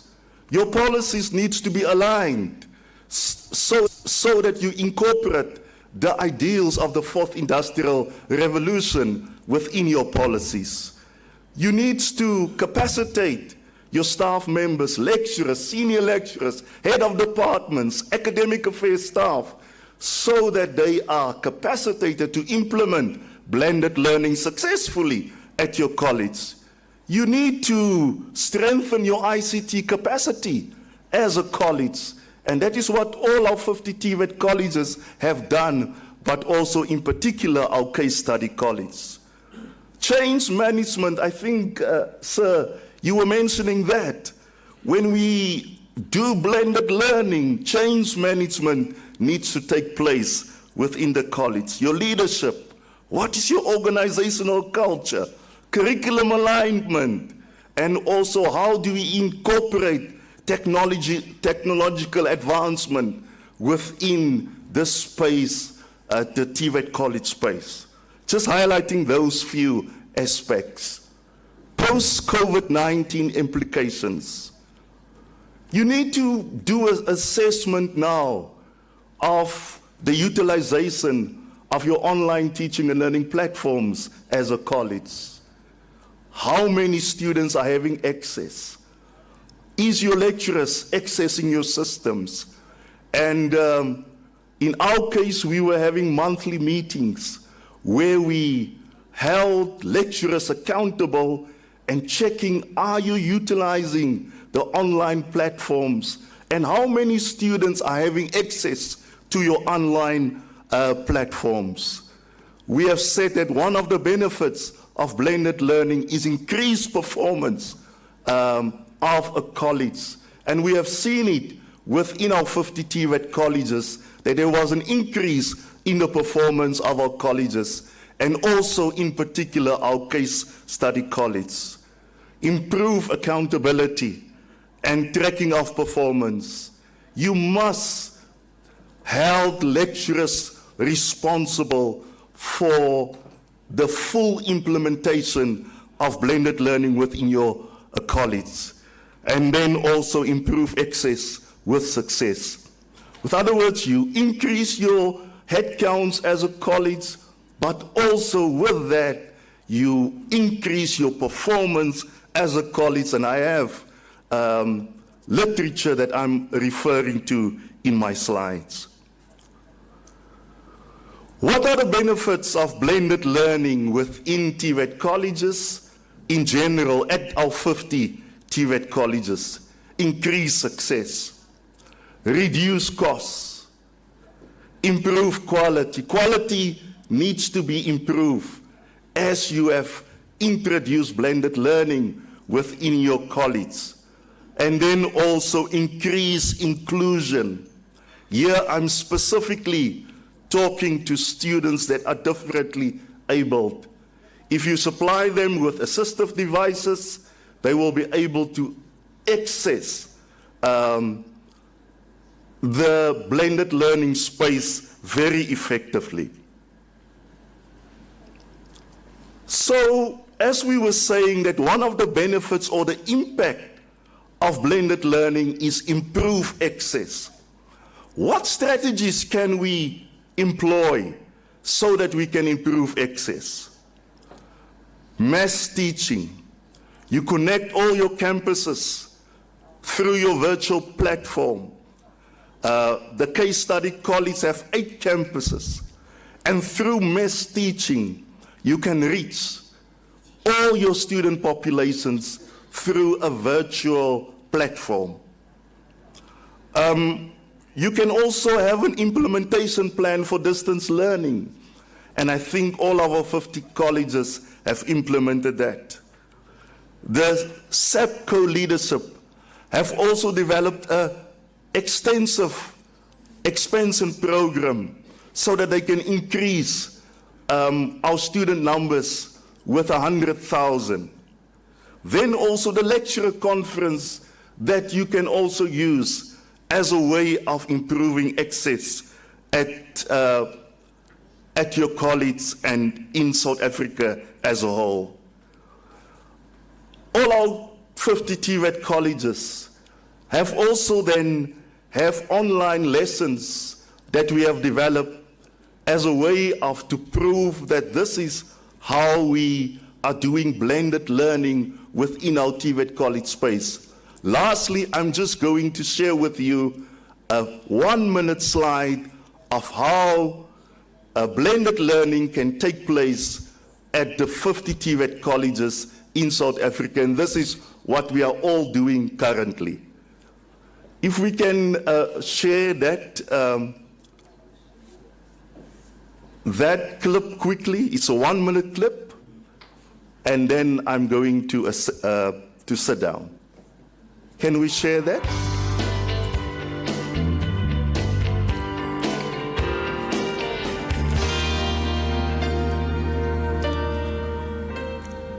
Good morning, students. Today I'm going to teach you computer practice in 4, module 3, and I think as you know that I'm Ms. Brenda Klaas, that I'm going to give you the presentation on Excel.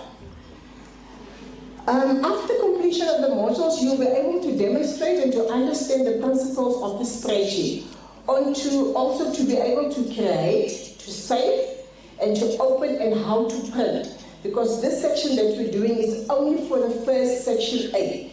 If I should take you back if I should start at the beginning, Excel consists of 3 sections. Section A is what we're going to do now, and then there's a section B, and there's section C. Then people, after also completion, you will be able to... Thank you so much, Mercy. Thank you. That is the end of my presentation.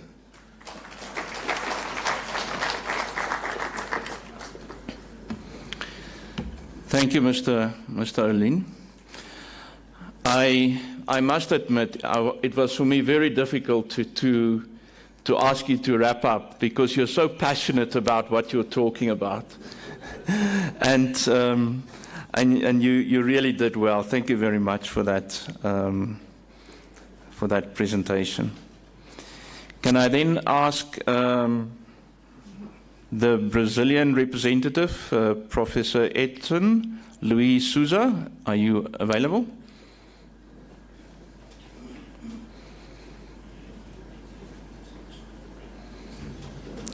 You can start. Over to you. Pleasure to stay here with you. I'm going to start sharing my presentation with you from now on so that we can see this better. Right. So then, well, I'm a teacher at a center, at a Colégio Pedro II, which is a federal institute here in Brazil. And in fact, I'm a teacher of English at a school where we work with vocational teaching and learning. Right. First of all, we got to understand our scenario here in Brazil our post-COVID and our COVID scenario here. Well, in Brazil, about 700,000 people were killed during the COVID pandemic. So in the years 2020 and 2021, the pandemic brought us a terrible challenge as an education institution. I mean, to transform in-person teaching into remote teaching.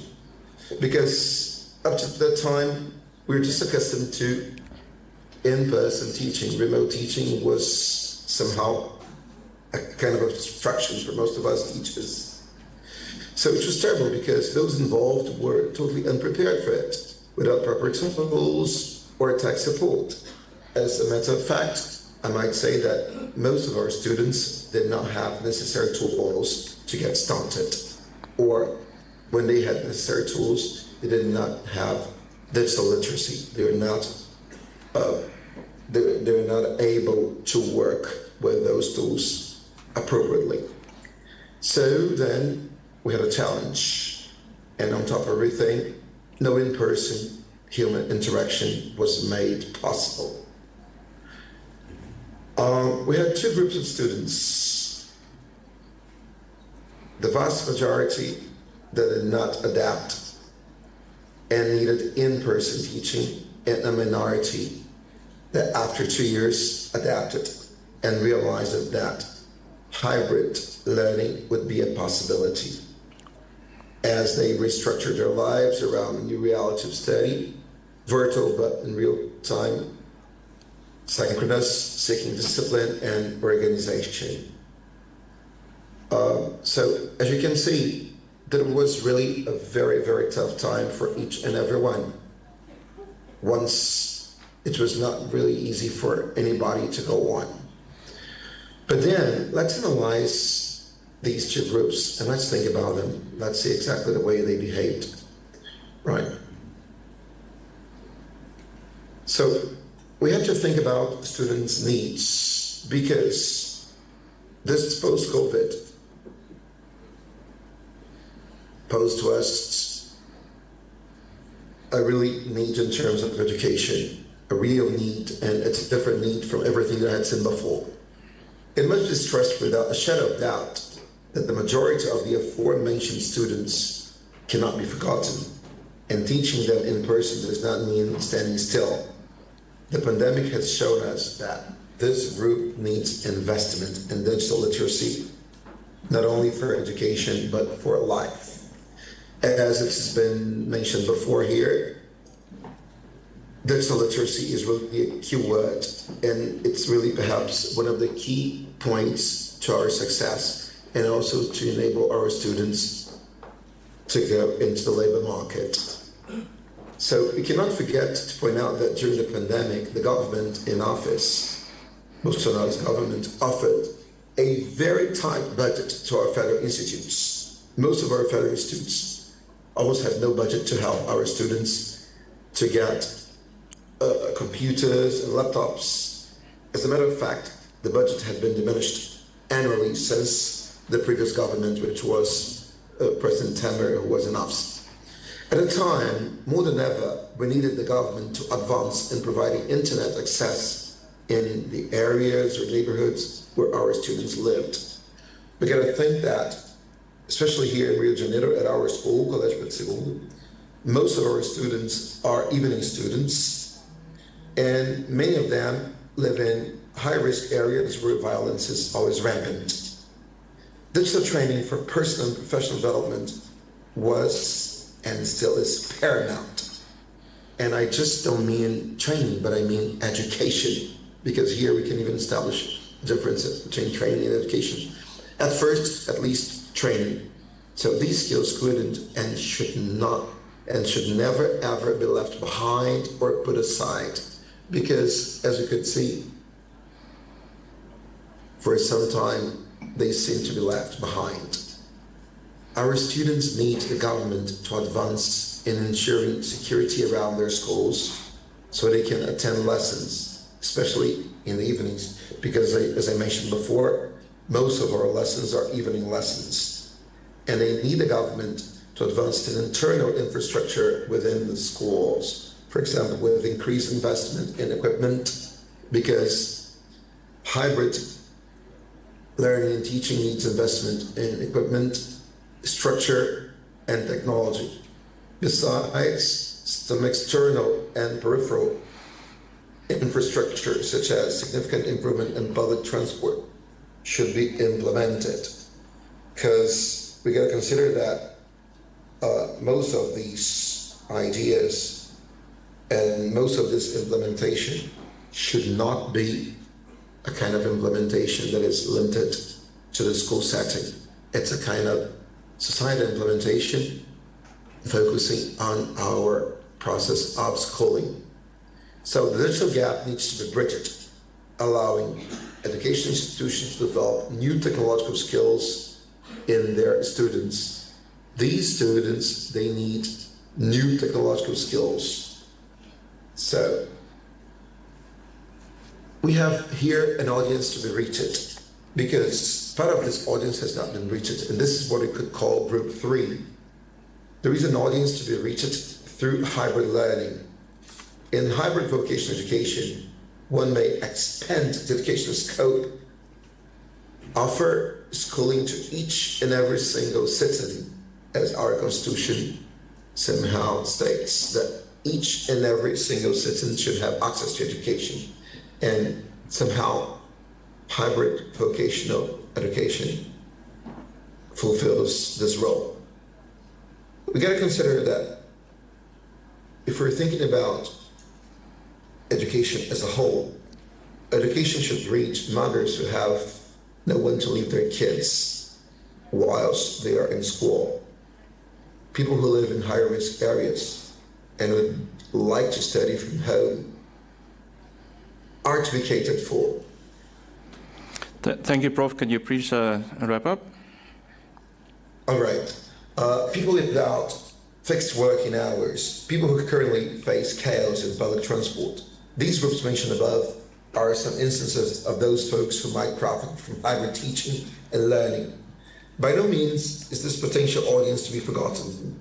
They should be served with new hybrid vocational training courses in advanced formats that even online value the educator and does not replace them with machines. These courses ought to meet students' real needs. They must enable students to carry on establishing bonds and mutual exchange of classroom experiences. We understand that hybrid vocational education must break geographical boundaries and, above all, help to transform reality critically, providing our students with opportunities and possibilities for both professional and academic growth. Thank you very much. That's my presentation. Thank you, Prof. Highly appreciate it. It remains interesting to learn the journey of different countries, eventually facing the same challenges all together. Thank you very much. We will now move to Ms. Natalia Zolotareva, Director for the Federal Institute for the Development of Vocational Education and Training in Russia. Thank you. Dear colleagues, I'm happy to share with you ideas and consideration about the first sectoral priority. And I would like to begin with 2 key messages. First, it should be stressed that access to Tvet in Russia has always been open to all. There were no barriers in the Soviet Union and later in the Russian Federation. Free and open access to Tvet is guaranteed by the Constitution. And second, hence the situation that required in 2020 transition to distance and e-learning was more about enhancing the process of teaching and learning and not about access. It helped us to address unresolved issues relating to quality of education by diversifying methods and forms of teaching and learning when integrating traditional and online formats.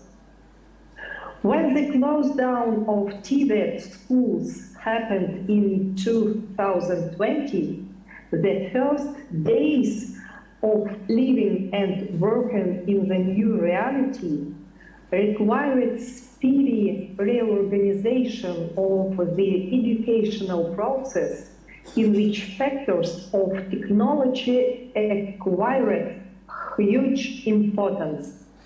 Necessary organizational changes were made to match the extreme conditions: issuance of regulation, appointed new staff, changes in the curriculum, audit of the available educational resources that could be used for distance learning, identification of disciplines for the e-learning format, etc.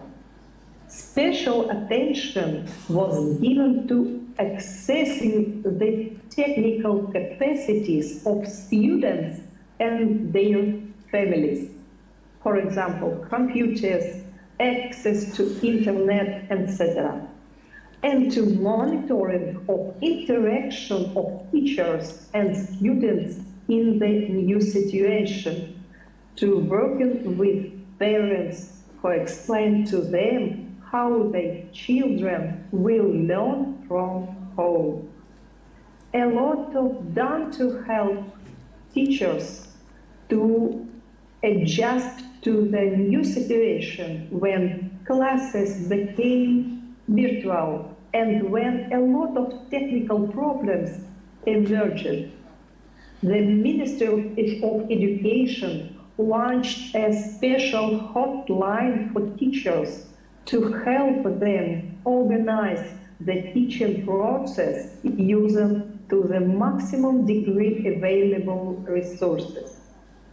Like any crisis, COVID has opened new opportunities and pointed out new challenges. Opportunities include the use of open platforms that support online communication. For example, Moodle, Digital College, eClass, Register, Student Diary, the Networking City Education, etc.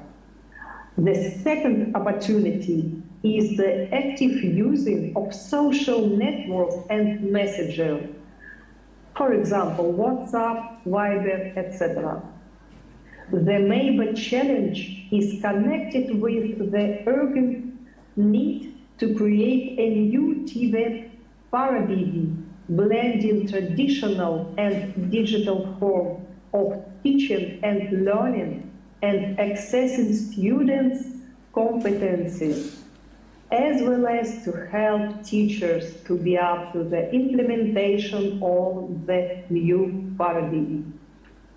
The above changes and challenges have shown new problems, such as access to quality internet connection in certain regions in Russia, shortage of computers, of other technical devices allowing access to online learning, and lack of high-level technical and methodological skills of teachers for effectively using digital opportunities. But we have learned a lot. The lessons learned are: 1. Digital Tvet lacks digital secondary general education and higher education. Most of projects in the field of digitalization of education have earlier addressed higher education and general secondary education. For example, the federal project Staff for Digital Economy. The second lesson: We have lots of positive and effective examples in the region requiring scaling and dissemination. For example, the platform Digital College in Moscow region was developed in 2016 to 2019. It's integrated 39 Tvet colleges, 6 centers of competences, and educational administrations and methodological centers. The platform is based on up-to-date technologies and helps colleges to design teaching plans, plans of lesson, etc. In Republic of Tatarstan, effective digital solutions were developed under the project Digital Education Environment. So, when the crisis came, teachers were ready to work in the distance format, using the platform called the e-learning system. The third lesson, we need to proactive strategies of Tvet schools to address digitalization. The first week of close down showed that the emerging problems were better and more effectively addressed in those regions of our country that had been proactively introduction digitalization of the Tvet schools. Lesson 4, we need to expand and diversify technological solutions of products for Tvet. As is, Tvet needs more digital solutions and more providers who would be offering education packages for Tvet.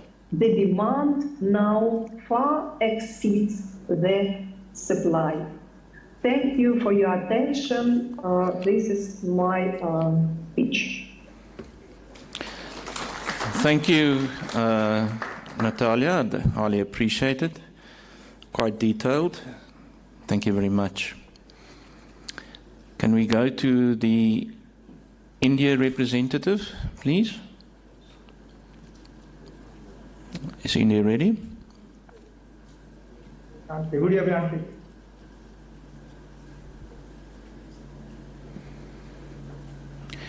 You can go on, sir. Good afternoon once again. Because morning also I was telling about our activities on skilling. Now our focus shall be on blended teaching. Before getting into this topic in a micro level, if all of you agree, I would like to share some of the things what we have done in our country for this blended mode of teaching. That also I would like to share, apart from the challenges what we face. So first, as you all aware that this hybrid or blended learning, which can provide access to world-class content. The trainer might be any place, at any place, yeah, whoever might be the expert. We can have that access through this hybrid, blended mode of learning. That is the main greatness of this particular thing. And the another one, there is no time restriction. At any time, at anywhere, we may undergo this type of hybrid, blended mode of learning is very much possible. See, there was a doubt all the time that since the VETs normally provide hands-on skilling, there is a challenge that how this hands-on skilling can be imparted to a candidate. Okay. Is it without physical presence? How it can be possible? So there was a long thought on that, and there are various new ways have come up, wherein even though you may not be physically practicing it at that particular time or moment, but all the things can be learned through this blended mode, which I am going to show. See, one of the important things is that nowadays we have started using these augmented realities and virtual realities, which are being incorporated and which is very much easy to incorporate in the books in the present scenario. Even in the physical books, the books which are made available in the form of in physical form. Here also what we have done, we have incorporated the QR codes. By scanning or browsing the QR code, it may be, we can make it to lead to a particular video content whereby they can very easily understand, I think I can say in a better manner than the physical method. Still all the tools and other things may not be in a position to inform a student of a particular 10th grade level and all in a simulated manner. That is possible with this QR mode. This QR might be correlated with the simulated content, and whenever a student, even if he is holding the physical book, if he browses the QR code through simulation method, he can learn about the tools and all type of different activities. So because of this AR and VR, it is easily possible, and I can say that we cannot differentiate much with the physical mode of training and the virtual mode of training. So this blending has come to such a level that even without physical thing, we may go ahead.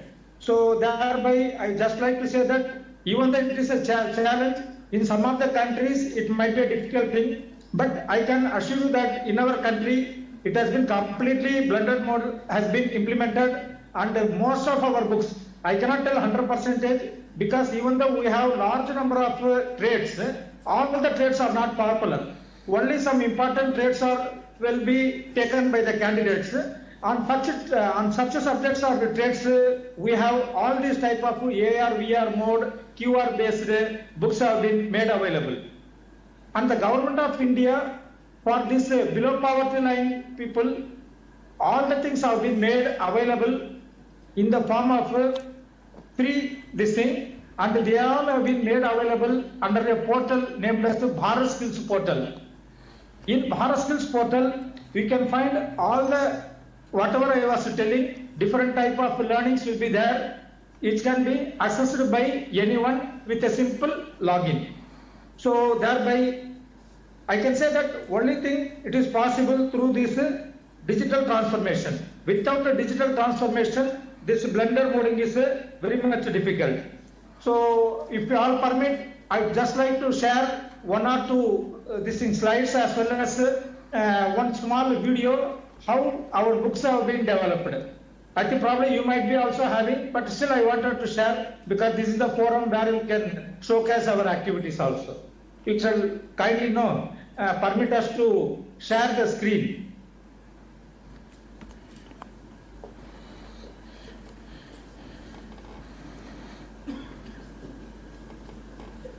This is one of the e-book made available, which can be accessed by anyone. Even you may also try after some time. If required, I shall share with the link of this portal also.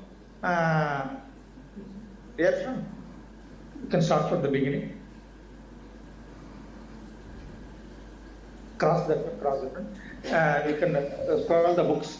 This is one of the books wherein all the different type of tools, lathe and all other machineries have been given, and wherever these type of tools are there, for example in the left side you may find a lathe machine is there, and if you want to learn much on that, if you just click over it, and it may lead to a video with 3D structures, and you can very easily learn about it. Almost this book comprises hundreds and hundreds of such tools and machineries and equipments which all have been incorporated with this type of simulated model.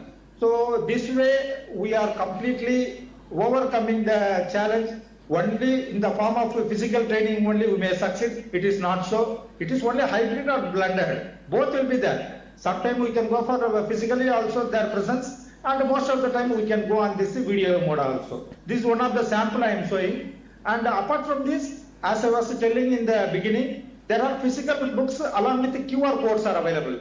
Just that will also be now shown to you.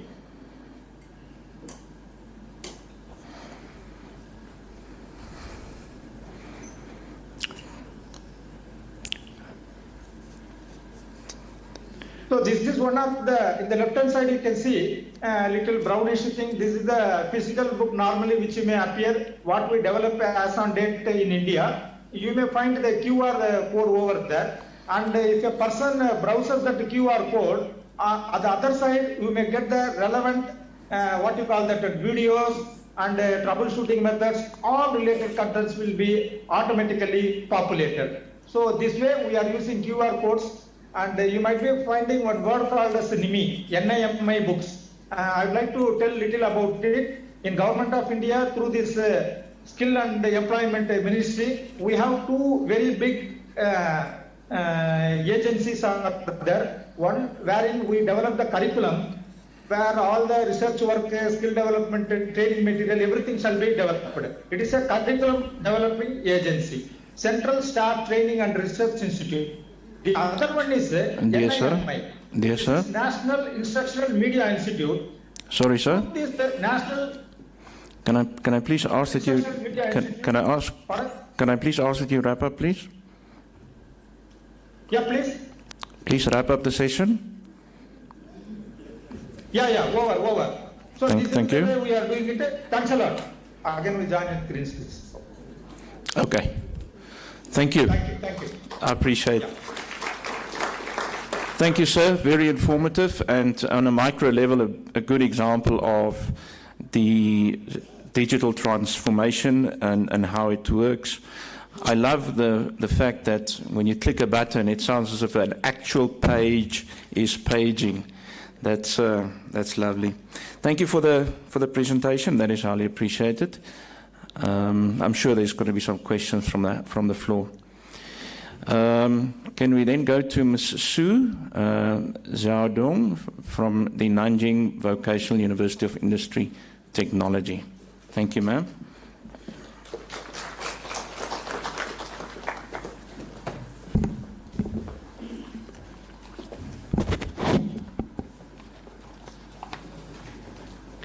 尊敬的各位代表、各位贵宾，我是南京工业政经技术大学的副校长，我叫苏晓东。今天非常荣幸在这里代表人发言。我发言的题目是后疫情时代如何利用专业院校的混合型教育学来提高学生的学习机会。2020年有 PPT 吗？没有吧？有啊，有翻译吗？我说就可以的。好。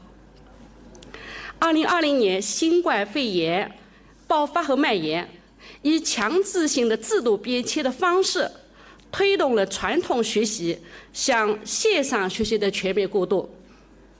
线上学习从口现象变成了必现象，在线教学从原先的应急角色，成为与线下教学并行的常态性的方式。疫情期间，我校100多名外国留学生进行了线上学习。我们通过虚拟的实验实训和虚拟的张配训练间，提供了口视化、动态的和 VR 的教学资源，在教师的指导下，顺利地完成了教学。当前，线上教学从紧急部署变成了信息化技术的优化应用，线上线下混合式教学成为了新常态。在此背景下，我们可以从以下4个方面来发力，利用专业院校的混合型教育学来提高学生的学习机会。第一个方面，加强基础设施的建设。受疫情影响，低收入国家取消了专业技术教育和培训，而不是将培训转到线上。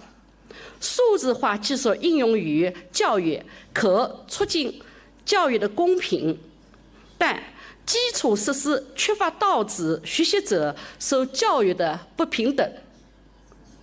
疫情期间，从国家层面上讲，中国教育部组织电信运行企业，加强平台及网络的保障，同时鼓励开展东西部合作、区域间合作、校际间的协作与帮扶，确保了全国师生便捷获取线上教育资源。我所在的南京工业政治技术大学，我们对口支援新疆和延安的专业学校，共享资源，协同发展。第二个方面，整合数字化资源平台。2020年疫情期间，我校信息化组统计的教师使用主流教学平台有10多种，包括腾讯课堂、腾讯会议、QQ 群课堂、企业微信、阿里钉钉、华为云 VOCATIONAL、优学院、抖音、鱼课堂、卓玛等10多种学习平台。学习者有很大的选择空间，相关企业通过竞争，不断满足数字化的学习要求。系统不容易被固化和垄断，当然也有弊端。不利之处在于非统一的管理系统，不利于从宏观上进行有效治理。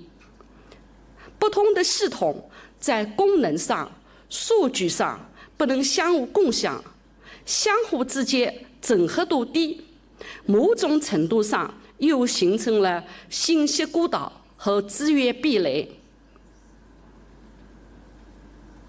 要引入市场化的机制，持续积累，打造若干强大的数字化教学资源航空母舰，实现线上线下、校内校外教学资源的融合。第三个方面，优化数字学习平台的设计。数字化学习方式打破了时空限制，提供了丰富的教学资源，但也存在着互动不足、朋辈交流消减、教师监督弱化等局限性。目前，我们在线教育平台，尤其是直播平台，大多数是从之前的娱乐平台和会议平台直接变身为教学平台，缺少课堂化的改造和课堂空间的塑造，空中课堂的课堂概念没有得到强化和具体化。座位关系、同学关系缺少体现。若每一次线上上课的学生都能固定在线上课堂的座位上，给予相应标示，营造在线课堂的在场感，有利于增加学生的存在感，强化师生的空间记忆，避免学生出现在线不在学的状况。第四个方面，加强教师优势互补的团队建设。疫情期间，作为应急措施，所有教师不分年龄、专业、性别、兴趣、学科，均需投入到在线教育的一线，全员都是主播，导致全员线上教学与教师在线教育能力不足的矛盾。现在，部分学校尝试教师间的协作配合和优势互补，一方面持续开展信息化的教学能力培训提升，同时加强教师间的分工协作的团队建设，允许每个教师在备课、主讲、交互、辅导上有不同的站位，允许充分展示教师的特点和优点。总之，后疫情时代，我们面临的一个新的挑战，但也是新的机遇。这些院校要充分利用混合型教育学来提高学生的学习机会，助力全球职业教育的高质量发展。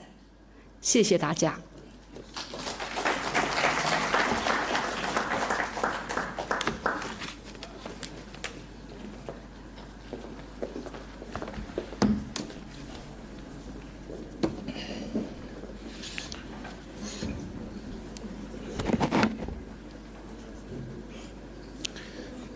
Thank you to all the presenters. It was very intriguing to be able to hear how different countries approach, in essence, the same challenge and challenges. Ladies and gentlemen, it is now an opportunity to open for questions. I'm going to allow 3 questions. And please indicate yourself.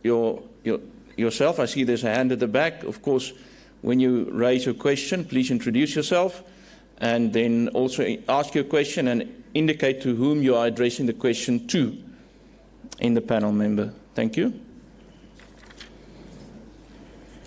Good morning, colleagues. My name is Jaap L. I'm from SACRA. I'm directing the question to Nigel. I like what he presented, but there's actually not a question. It's basically, I can say so. I recently visited Sweden, and they also looked at blended learning and the influence of blended learning on learners.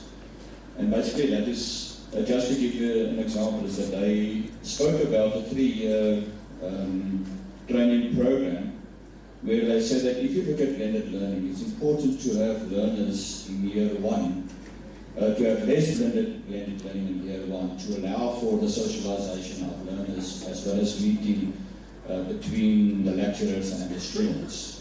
Then in year 2 is that they need to have less classroom and more blended learning to allow learners to actually work on its own. And then in year 1 to bring them back to have less blended learning and to allow them to work as teams as well as preparing for final assessments. So my question is that, basically to Mr.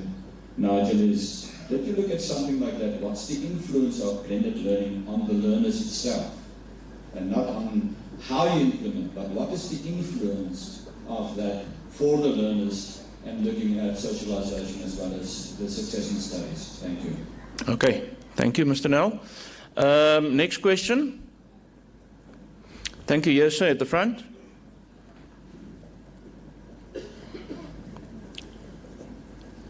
Thank you so much, Chairman. My name is Greg Ndulani, DHBT, President.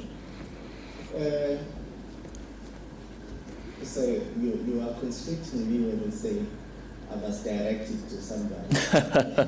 All right. No, that's ideal, but I mean, any of the presenters could then choose to answer should that be the case. I think so. What my comment is based on the presentations that were provided, but specifically with the Russian approach, because somewhere we have learned of the concept of deconstruction and reconstruction. Yes. When you are introducing a new mode of teaching and learning. From the Russian perspective, can they give us some advice on how do we really encroach this territory? Because we are speaking about blended learning, but there are quite a number of fundamentals that we have to go through. One of them are the issues pertaining to the change of policies that are applicable in that particular country which wants to implement that learning. Okay. The second thing is the issue of the assessment regime where we will need to deal with issues of assessment. And the third element is the issue of curriculating. You cannot divorce all those related aspects in order for us to have a successful implementation. Good point. Good point. Thank you. Is there any more questions from the floor? Then I'll invite from the virtual platform. Anybody online?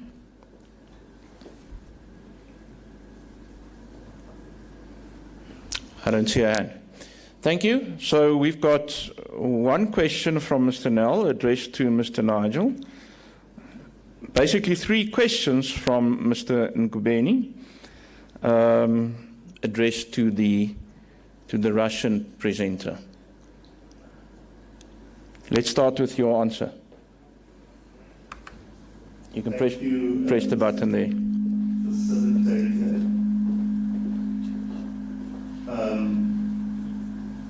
I think I need to refer back to the research information that is available, that when you are implementing blended learning, it's a mixture of online and then also face-to-face learning.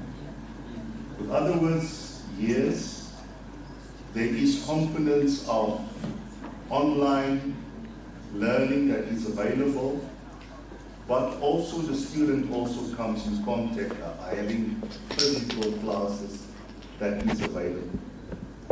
So in the research articles, there are certain disadvantages that goes with a total online component with when you implement online teaching and learning. That's why for blended learning to be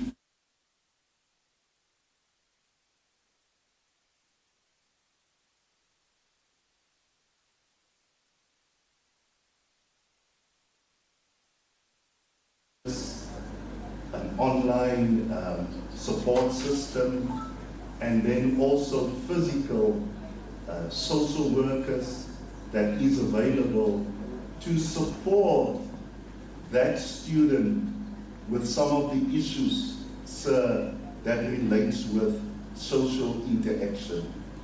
So yes, there is disadvantages pertaining to social interaction, where a student can develop a gap where there is a total online teaching and learning system that you are following, but then you must have strong student support services available face-to-face, but also online services available to help those particular students to fill the gap with social and in-person interactions. Thank you so much. Thank you, Mr. Olin. The next question is and was addressed to Natalia, yourself. Are you available? Well, I can answer the question. Thank you. My name is Olga Aleinikova. Again, it's too difficult to hear the questions when we are online. But, well, I understand that just we are mentioning the future and the lessons of COVID and the situation where new forms of learning have to be introduced. As all other countries, Russia was in the situation when COVID came just suddenly, and nobody was ready to sit at homes just and to learn online immediately. We also overcome these problems with organizing special courses for teachers, special just programs which helped the administrators and the learners to just to use the computers, to use the platforms and so on. But after COVID, when we began to analyze what was new, what was good and what was bad, half of our students answered this question that yes, it was positive. It was very good to sit at home, to use a computer, because they are very active in internet and social media. And so for them were just quite advanced forms, just like online education introduction. But the second half of the students answered no, because they were seeking and they miss their personal communication. People were tired of communicating only on screens, only online. Offline measures had to be introduced also. So that's why after COVID, we really had a lot of conferences and seminars and training courses which were conducted offline, so as to overlap this problem and just to establish the communication quite naturally. But new forms of learning really were introduced in our education thanks to that situation. And blended learning has to be just the reality and is now a reality for all our institutions. And of course, this situation pushed the increase of a number of online courses, of immersive courses and programs, a lot of new forms which are very progressive in our Tvet education. But at the same time, we really concentrate on real personal communication, which is also very important, especially for students and for teachers. But we think that we have to be ready for the future. In any case, we have to be ready to teach online and to teach offline, because so-called black swans could appear just any time. And how did all of this impact on your assessment regime? I think that was the second question that was made. Yes, assessment was revised, and most of the instruments which are now are used for assessment are online instruments. And so that was also helpful for us to develop such kind of instruments. We were not widely using them before. Okay. All right. Thank you, ladies and gentlemen. That then concludes our session. Before I wrap up, Deputy President. Thank you very much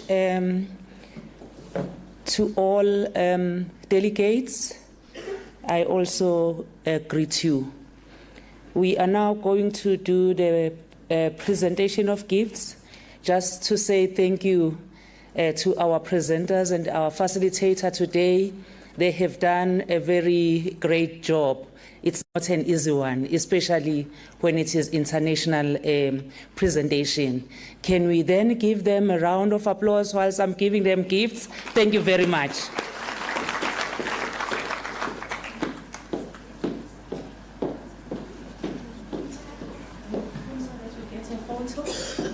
Can I have a photo, please?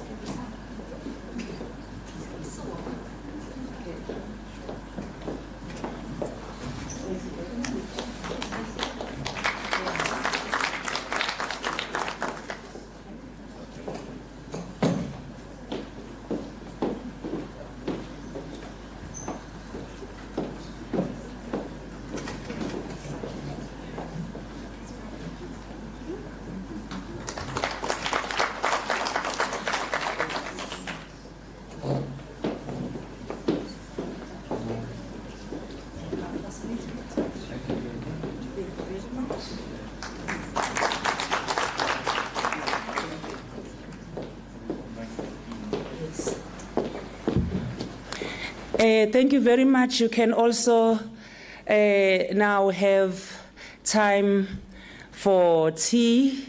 We will take a 15 minutes break. Thank you very much.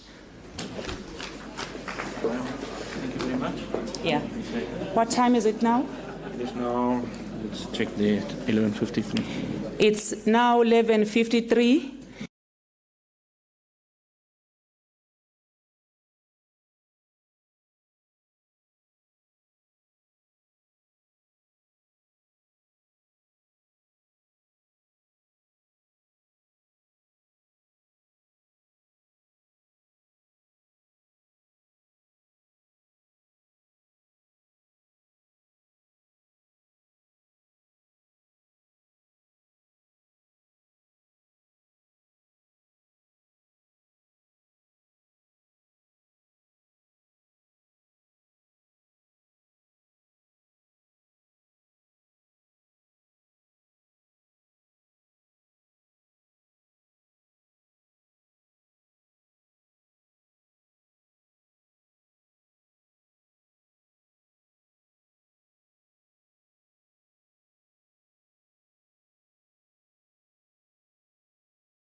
Please assist people to get in. Percy, can we get people to come into the house?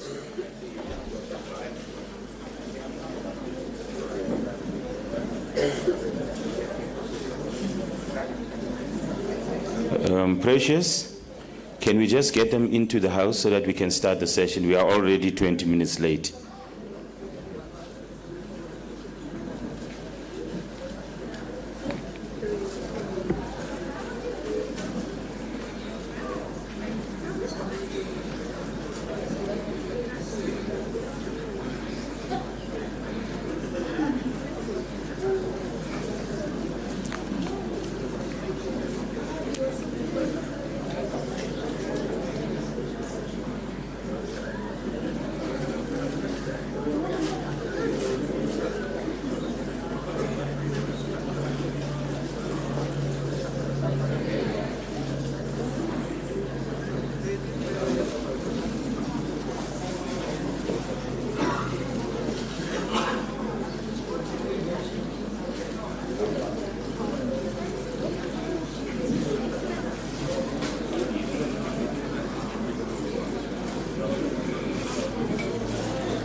Miss Klekane, are you in the house?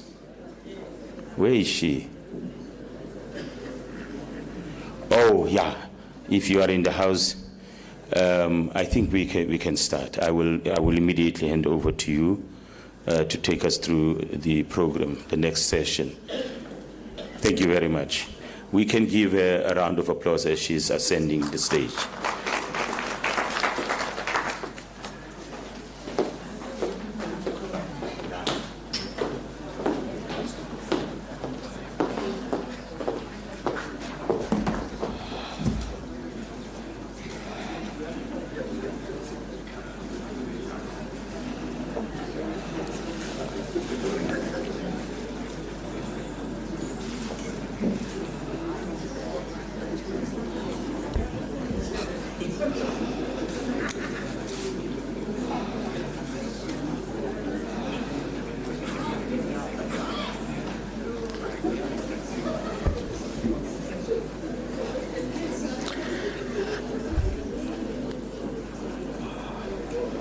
I'm just waiting for some delegates to settle.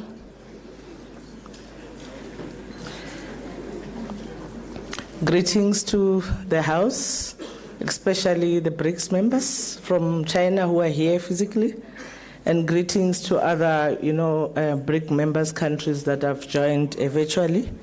Greetings to the delegates from South African institutions.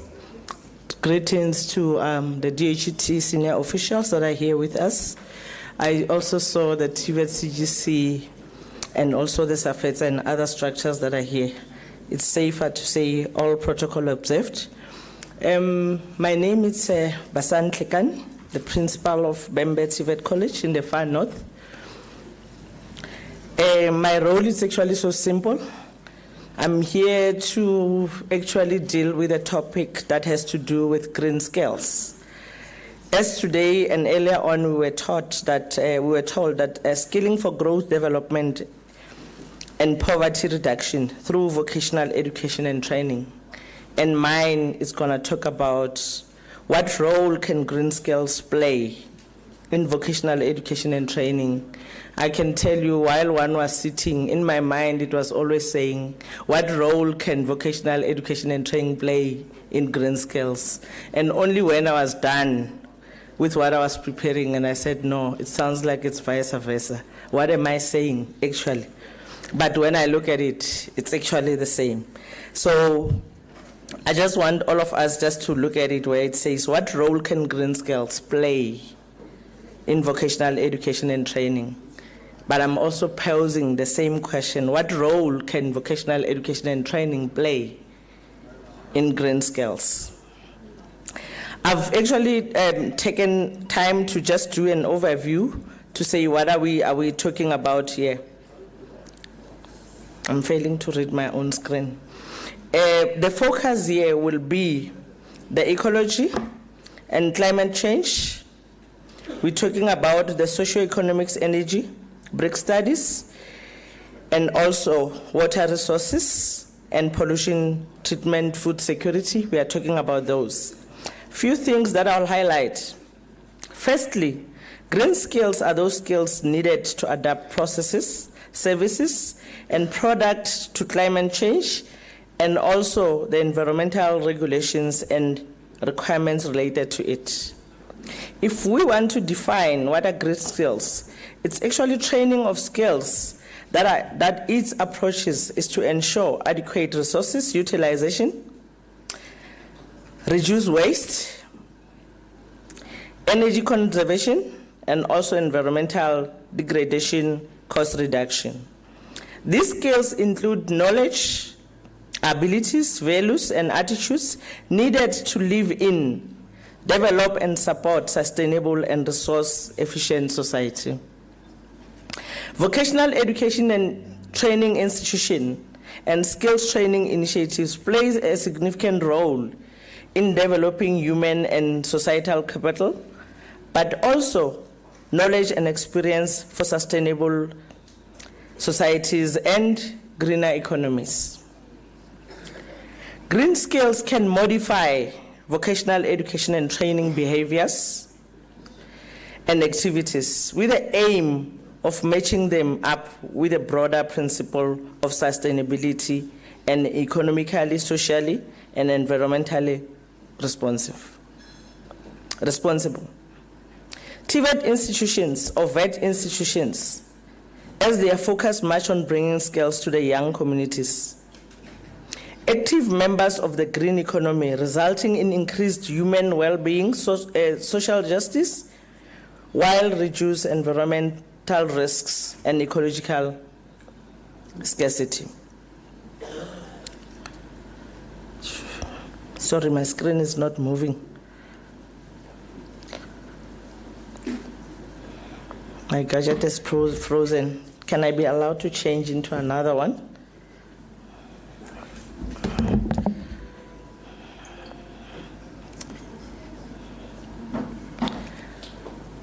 Vocational education and training institution possesses great potential to foster green skills to help their countries transition to a more sustainable development. Government and private sector must take advantage of these institutions to develop green skills for their countries, but relevant to the globe. Building capacity of young communities for green skills for the renewable energy technologies is just an example.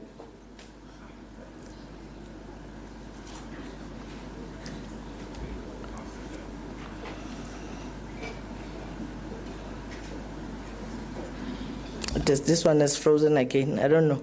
Am I being sabotaged on my gadgets? No, they're just freezing. They're not. Okay, let me try and see if I can. Okay. Developing pathways for young ones for employability and self-employment through entrepreneurship hubs that focuses on green skills. This is just also another example to say we can take the issues of green skills from the normal way of doing it. We move it now into innovation entrepreneurship hubs that focuses on green skills. Here we are talking about organic farming, setting up plant-based homes, using bicycles for transport. It's just an example. When we look at these green skills, the society is going to benefit, which means there's benefit for the society. The living standards of the society can get better if the National Green Growth Plan can be implemented, particularly in relation to water and air pollution, and obvious through vocational and training education. It will also benefit employees and students. The incorporation of green skills in all training courses would improve graduates' employment opportunities. Benefits for the industry. Greening skills in vocational education and training will help strengthen the economy as workers will be training in operations of these skills and job certification will increase. There's also a benefit for the vocational education and training institution itself, where we talk about cultural greening. Institutions of vocational education and training will be fortunate themselves to enjoy the greening process. Greening can be a quality feature of the institution itself. A Tvet institution can reorientate itself to provide the greening skills, and I think that will be the bigger benefit. When we talk about green economic skills, we are looking at vocational education and training, which means we'll be focusing on educational programs and campaigns imparting green skills. When we talk about operations, we'll be relating to inclusion of green economy in policies, also infrastructure, and general operations. Because once a Tvet college reorientates itself into providing these green skills, it has to be seen in their documents where you'll find policies talking to that. We know in other places you'll see infrastructures, like if you want to talk about food security, you'll see greenhouses, you'll see those entrepreneurship hubs talking to that. It also comes in through special programs, where you'll find that non-traditional development projects to develop skills, innovation, and partnership on the line of green skills. Just the last one. The green skills economy, when we look at ecology and climate change, socioeconomics, energy, and other, we talk about vocational education and training, and we'll be looking at training intensive farming. As I've already spoken about issues of greenhouses. Campaigns that talks to green skills and sustainability, water waste and waste to energy innovations, we'll actually see that. And then we'll also see the electrical programs that talks about the green energy. We'll also talk about, the data management and IT programs, and obvious that talks about, I think earlier on when you refer to my definition, you'll realize that all those ones actually do fit in. In terms of the operations, we'll see the solar power installations. I've already spoken to greenhouses in terms of nets for farms and water loss, and that will be able to be managed. Waste management and recycling. Those are green skills that we are actually talking about. I'm not going to actually read a lot, and I spoke about that. We can also have special programs when we talk about green skills. The technology transfer, your entrepreneurship development, workshops equipment, will be talking tools for support of innovation, but only those that are related to green skills. Colleagues, with those few words, allow me to invite the colleagues that will be telling us more in relation to what I've just said. That was just an overview to say, when we talk about green skills, what are we talking about? I think on my list, I've got Ms. Bowie, who's actually coming from the same college that I'm in. She's a deputy principal academic there. We also have Dr. Lu Ifong, I believe she's here. Can you join us on stage as you prepare to present?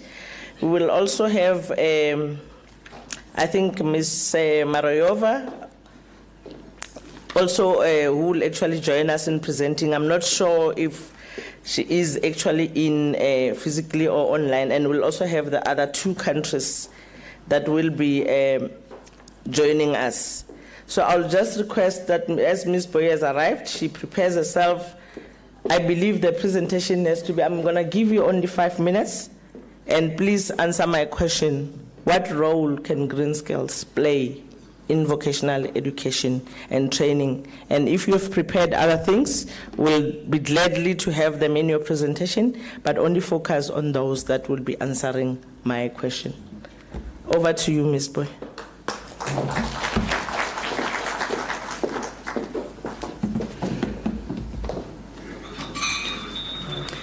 Thank you very much, Program Director or Session Director. Good afternoon, ladies and gentlemen, distinguished guests and Brics members. It is really a pleasure and privilege to me to be given an opportunity to represent South Africa in this prestigious event. I am going to go straight to, as an introduction, I would like to indicate that South Africa, like other countries in the world, is vulnerable to climate change effects. And therefore, like what researchers have actually indicated, is that such effects affect many aspects of human existence, as it may result in floods, droughts, and environmental degradation. So the implication of this is that education and training should become key in developing the much-needed green skills to support economies. And at the core of this green skills development is the vocational education and training. Now, what role can green skills play in vocational education and training? Green skills are vital for ecological sustainability and climate change mitigation and adaptation. And these green skills are renewable energy technologies, sustainable agriculture practices, waste management, conservation, and environmental impact assessment. And by equipping students in these areas, Tvet colleges will contribute to building a workforce that is knowledgeable and skilled in addressing ecological challenges and climate change impacts. And green skills contribute to building to socio-economic development by creating new employment opportunities and promoting sustainable business practices. And Tvet colleges should then offer training in green entrepreneurship, sustainable business management, and eco-innovation, enabling students to develop skills needed for green job creation and economic growth. Renewable energy training programs, including courses, for example, on solar panel installation, wind turbine maintenance, and energy efficiency practices are also important. So by training students in green energy technologies, Tvet colleges will be supporting the country's transition towards a low carbon economy and help address energy challenges such as energy poverty and climate change mitigation. And now Tvet colleges are really to incorporate Brics studies into the curriculum, focusing on the green initiatives and sustainable development strategies. And by providing an understanding of the green practices and policies adopted by these countries, Tvet colleges will be preparing students for global challenges and opportunities related to sustainable development, clean technologies, and green job markets. Water resource management, water treatment technologies, and pollution control also are green skills that are very important. And by training students in these areas, Tvet colleges will be contributing to improving water quality, addressing water scarcity, and ensuring sustainable water management practices. And again, by equipping students with green skills in agriculture and food production, which are sustainable agriculture practices, for example, hydroponics, agroecology, and food processing technologies, the Tvet colleges will be promoting sustainable farming practices, enhancing food security, and reducing the environmental impact of the agricultural sector. Now, in South Africa, looking at the South African context, early in May 2013, the greening of colleges was launched. And this was, I think the 7 colleges did that as a pilot at first. And there's integration of green issues into training programs, college policies and plans. And the model here is green campus, green curriculum, green research, green community, and also green culture. There have been efforts also to integrate green skills in the Tvet curriculum. For example, a renewable energy technology program was introduced in the National Certificate Vocational Qualification, where students learn about energy efficiency, alternative energy sources, and sustainable practices in the energy sector. And there are also skills programs, even short skills, that deal with environmental management, water and wastewater treatment, sustainable agriculture, green building and construction, and water and waste management and recycling. Most importantly, collaboration with industry and stakeholders are very important. Tvet colleges should establish strong partnerships with industry stakeholders, government agencies, and environmental organizations. And these collaborative efforts will surely ensure that green skills training aligns with industry needs and evolving technologies. And engaging employers in the design of curricula, internships, and apprenticeships ensures that learners acquire the practical skills required by the job market. In conclusion, the role of green skills in Tvet colleges in South Africa is vital for fostering sustainable development and building a green economy. By integrating green skills into curriculum, Tvet colleges contribute to the achievement of sustainable development goals, promoting environmental stewardship, addressing skills gaps, enhancing employability, encouraging innovation, and forging collaborations with industry and stakeholders. There is, however, a great need to research on green skills to develop academic qualifications that will bring solutions to the country's environmental crisis. And these efforts will pave the way for a sustainable future where individuals possess the skills needed to tackle environmental challenges and contribute to a greener South Africa. Thank you so much for listening.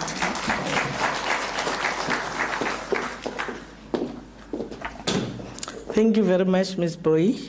There's no need for me to say anything, but when you are dealing with things, you know how to say them, because you do that every day, and she do that well. Most of the things that she was saying, it's what she does. Allow me, colleagues, to invite our Brazil representative, and let me check if our representative is online and ready to present. There's no name indicated. I'll just request that if the speaker is online, you just actually proceed with us. Hello, Brazil, are you here?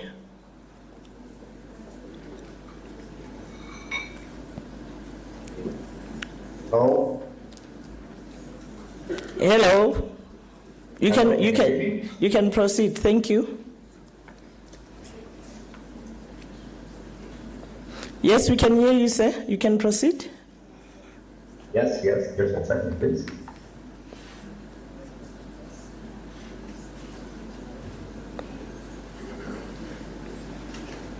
We can't hear you anymore. No, is there something wrong, or it's on their side? Okay, can you see? Can you see the presentation now?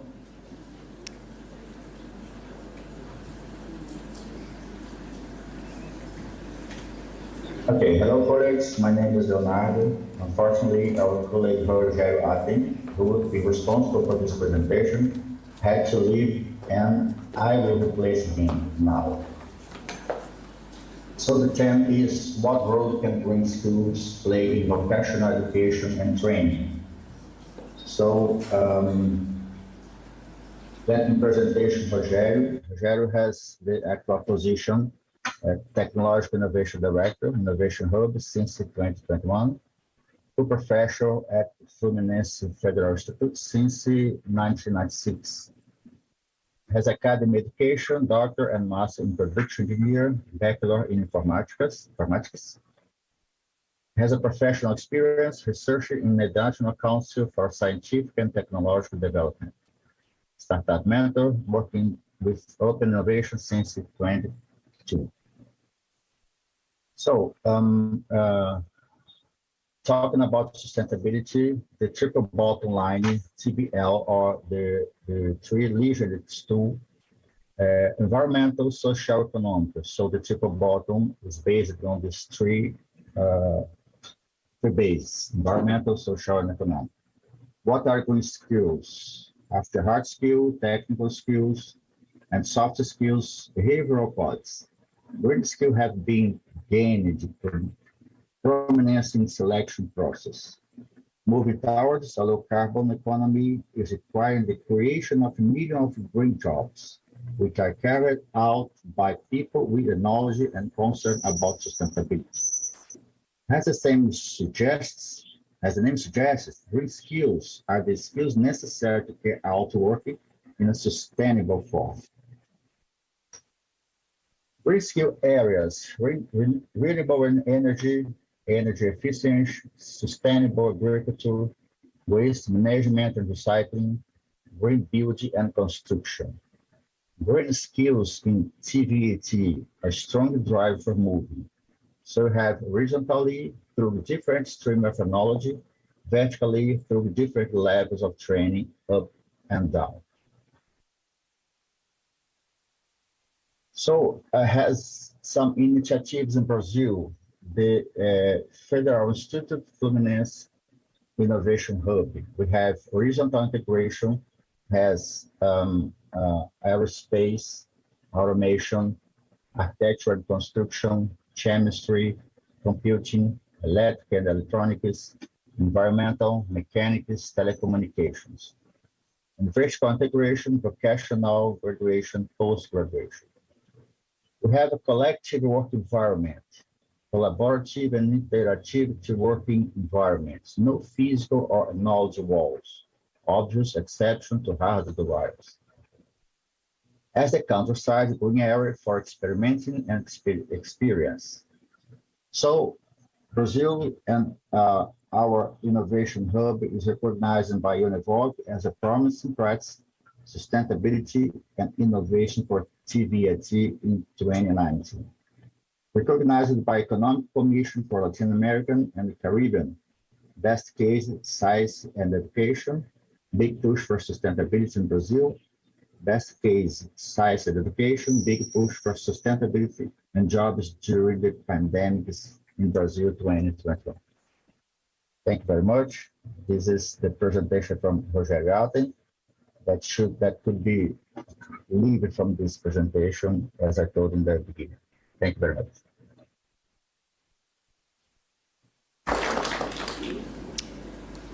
Thank you very much. I'll invite the speaker from Russia, Anna Mariova.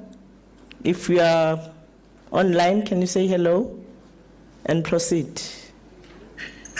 Well, there is a mistake in the program. This presentation is, I'm going to present this priority one, and Anna Muravyova will do it the next, if you don't mind. I want to share the screen, but I can't. CEO, she says she wants to share the screen.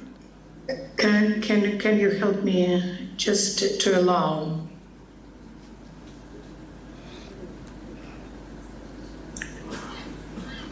Well, it is written that somebody else uses this sharing screen. Can the technicians help me?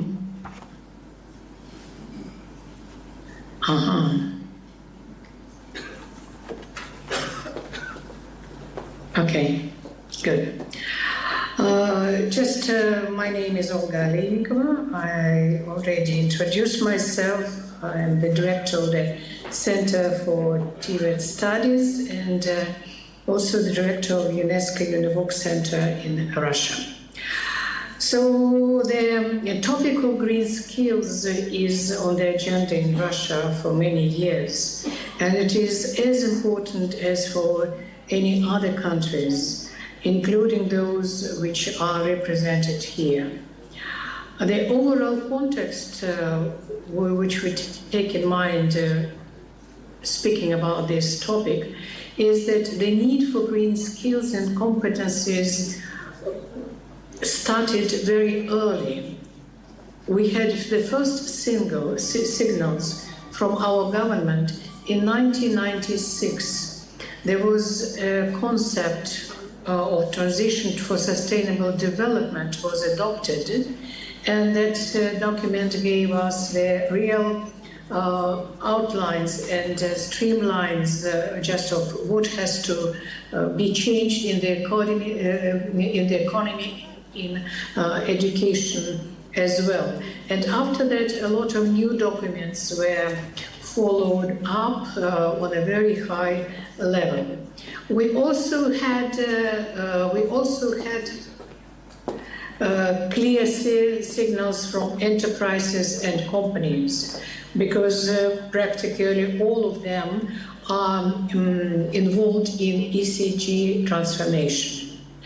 The majority of the companies in Russian Federation are involved in green projects to develop ecologically safe products, about 31%, implement the circular economy model, about 28%, and introduce energy efficiency model, which is really needed for the contemporary economy in our country.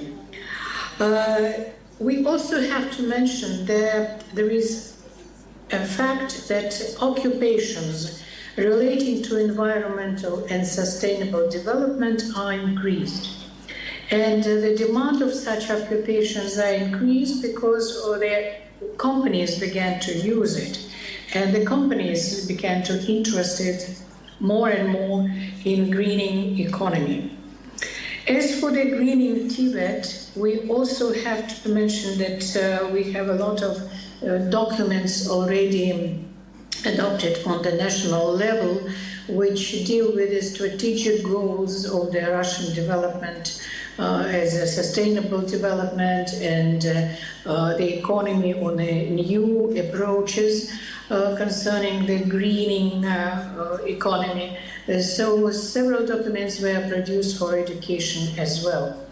Overall, the transition to the green economy impacts the modernization of public consciousness and promotion of green skills.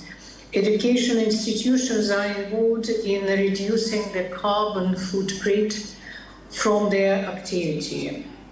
55% of them are involved in enhancement of teaching and learning quality in the area of climate change.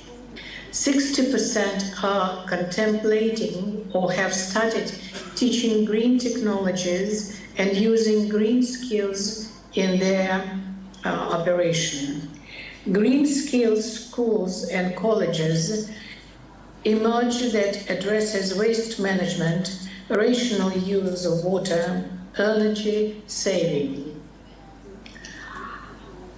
We have to mention that Tibet integrates such elements as green campus, green Tibet college, green curriculum, green community. All these elements are implemented in Tibet in Russia. New green occupations of training emerge. New curricula are introduced based on improving their educational standards. Acting curricula are modernized and also by introducing new subjects.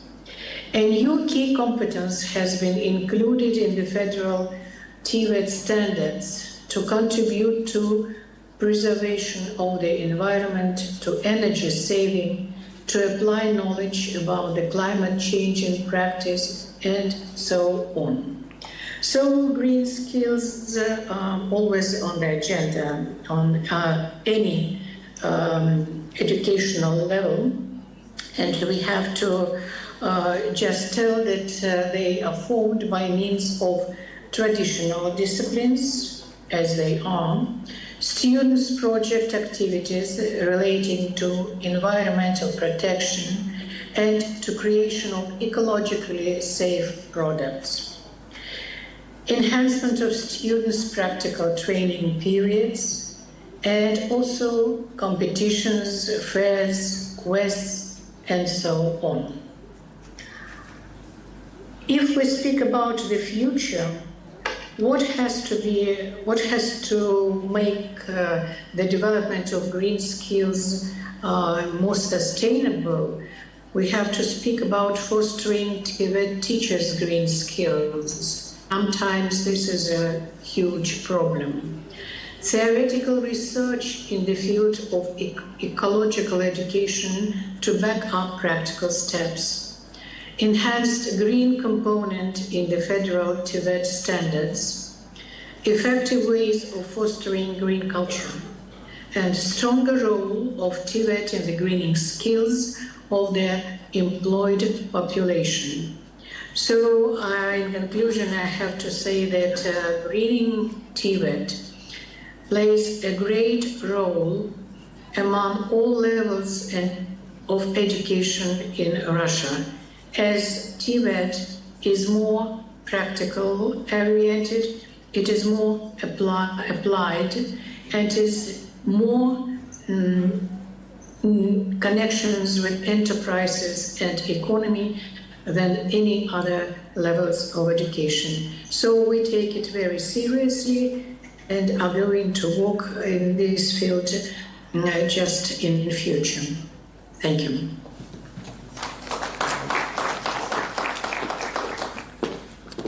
Thank you very much. And now I will invite the presenter from India. India, can you proceed? Yeah, good afternoon, everyone. This is the third time I am appearing on the screen. Two more are left out. So let us focus on green skills, how they can play a role in our vocational education training system. So in this regard, I would like to say that India is one of the first country in Asia Pacific to collaborate with ILO on the Green Job Initiative. So this was the beginning, and afterwards it had happened in 2007, and based on the definition of ILO on Green Job Initiatives, a task force has been created, and at the first instant, a specific sectoral skill council exclusively for green jobs have been set up in the country.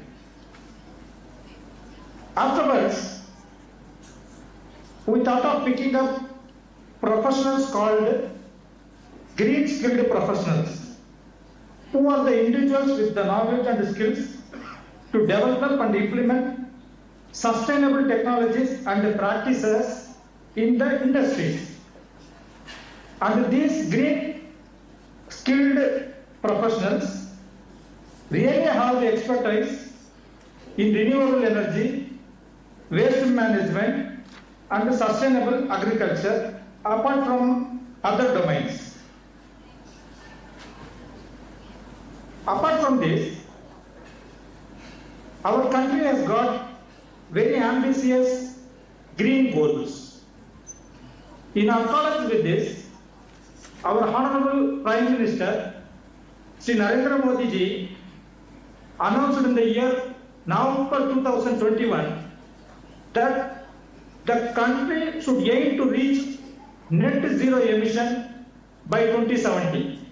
So by the year 2070, we should be in a position to reach net zero emission. Similarly, in tune with this, by the year 2030, we are planning to have the capacity to generate electric power from non-fossil fuels to bring down to at least 50%. So this is the motivation for our country and working on this model. And we may appreciate that not only this type of task force councils have been set up, through Skill India mission, where in morning I was telling a separate ministry has been created for this, under which a specific sector skill council on green jobs have been created, and through this council, lot of courses are being introduced through these TVTs, or we call it as industrial training institutions. And if you permit 1 minute, the screen shall be shared. And if already screen is not that this thing, stop share can be done, and we will try to share that screen for a moment, please. Not shared. This is our government's skill council for green jobs, under which there are 3 different key sectors like renewable energy, under which solar PV and solar thermal courses are being run, wind energy, hydro energy and storage of energy methods, biomass, clean cook stoves, biofuels, all these are being covered. And the relevant courses also may populate. Later we may share with the concerned experts also if they are in need. Around hundreds of courses have been designed covering the various arenas. Similarly, there is an area, environment, forest and climate change, under which we are going ahead with solid waste management, water management, e-waste management and carbon sinks. And the third key important sector that is being covered is sustainable development, which is very much required on today's condition. It is in regard to green construction, green transportation, pollution prevention and control, green hydrogen and energy storage. So what I emphasize here is that we are not thinking anything in future what we may do. I am telling about what is being done on today in our country, so that if you feel some best practices out of which can be shared by our other BRIC nations. And apart from this, there is a separate agency called as National Green Tribunal. I am just deviating from our training system. Apart from the training system, where I was mentioning so many courses are being done, there is an agency called as National Green Tribunal, NGT. So this is the initiative under Green Initiative, and it is nothing but a specialized court which deals with all the environmental disputes. So this is one of the main controlling agency wherein anybody in our country violates the environmental things, they shall be booked under this. So there is a separate agency for this. And apart from this, mainly to focus on the use of solar energy, there is a national solar mission has been done. And similarly, to take care of other arenas, there is a green skill development program wherein waste management, biodiversity conservation and sustainable tourism and among other things are also being taken care of. And the main focus of introducing these green skills is what I have told in the morning. It is in line with the national education policy, wherein we are integrating the general education with the vocational education. In the general education, from 6th grade onwards, we shall be imparting vocational education, and we are making sure that in our curriculums, like how we incorporate soft skills, communication skills, similarly, soft skills is also one of the main important topic in our curriculum. And this, as per NEP, not only in all other existing curriculums also, complete emphasis is being given on this green skills. And because of this green skills, and our main theme morning it was regarding reduction in the poverty. So when you do all these things, we are coming across that we will be in need of at least some 10 million people who can be employed under this green job sector. So automatically, even I am thinking such a wonderful topics are being taken by this President Forum. We are really thankful, and all things are getting correlated. Green skills, it is for the cleaner air, not only cleaner air. You are telling about the poverty elevation, that is also overcome. There's an interruption from somewhere else, but I'll also like to ask you to wrap up. There's an interruption. I'm not sure what's happening, IT. Is it fine? Okay, thank you. You can proceed, but please wrap up. 人太少了，然后背景在大陆，这是开始，然后从一开始。I think the noise is coming from your side. You can proceed. Okay, thank you very much.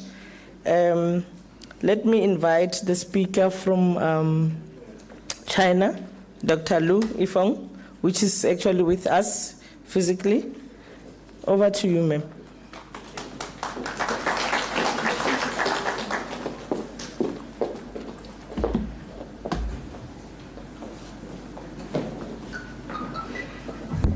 Okay, thanks. It's my great pleasure to be here to exchange some information and ideas about the green skills development. So actually, I think just now I'm as a final speaker about green skills. I'm so happy that all of these representatives almost reach the same, have the same understanding about the significance of green skills development, and also the way how, or roadmap, how about the future. So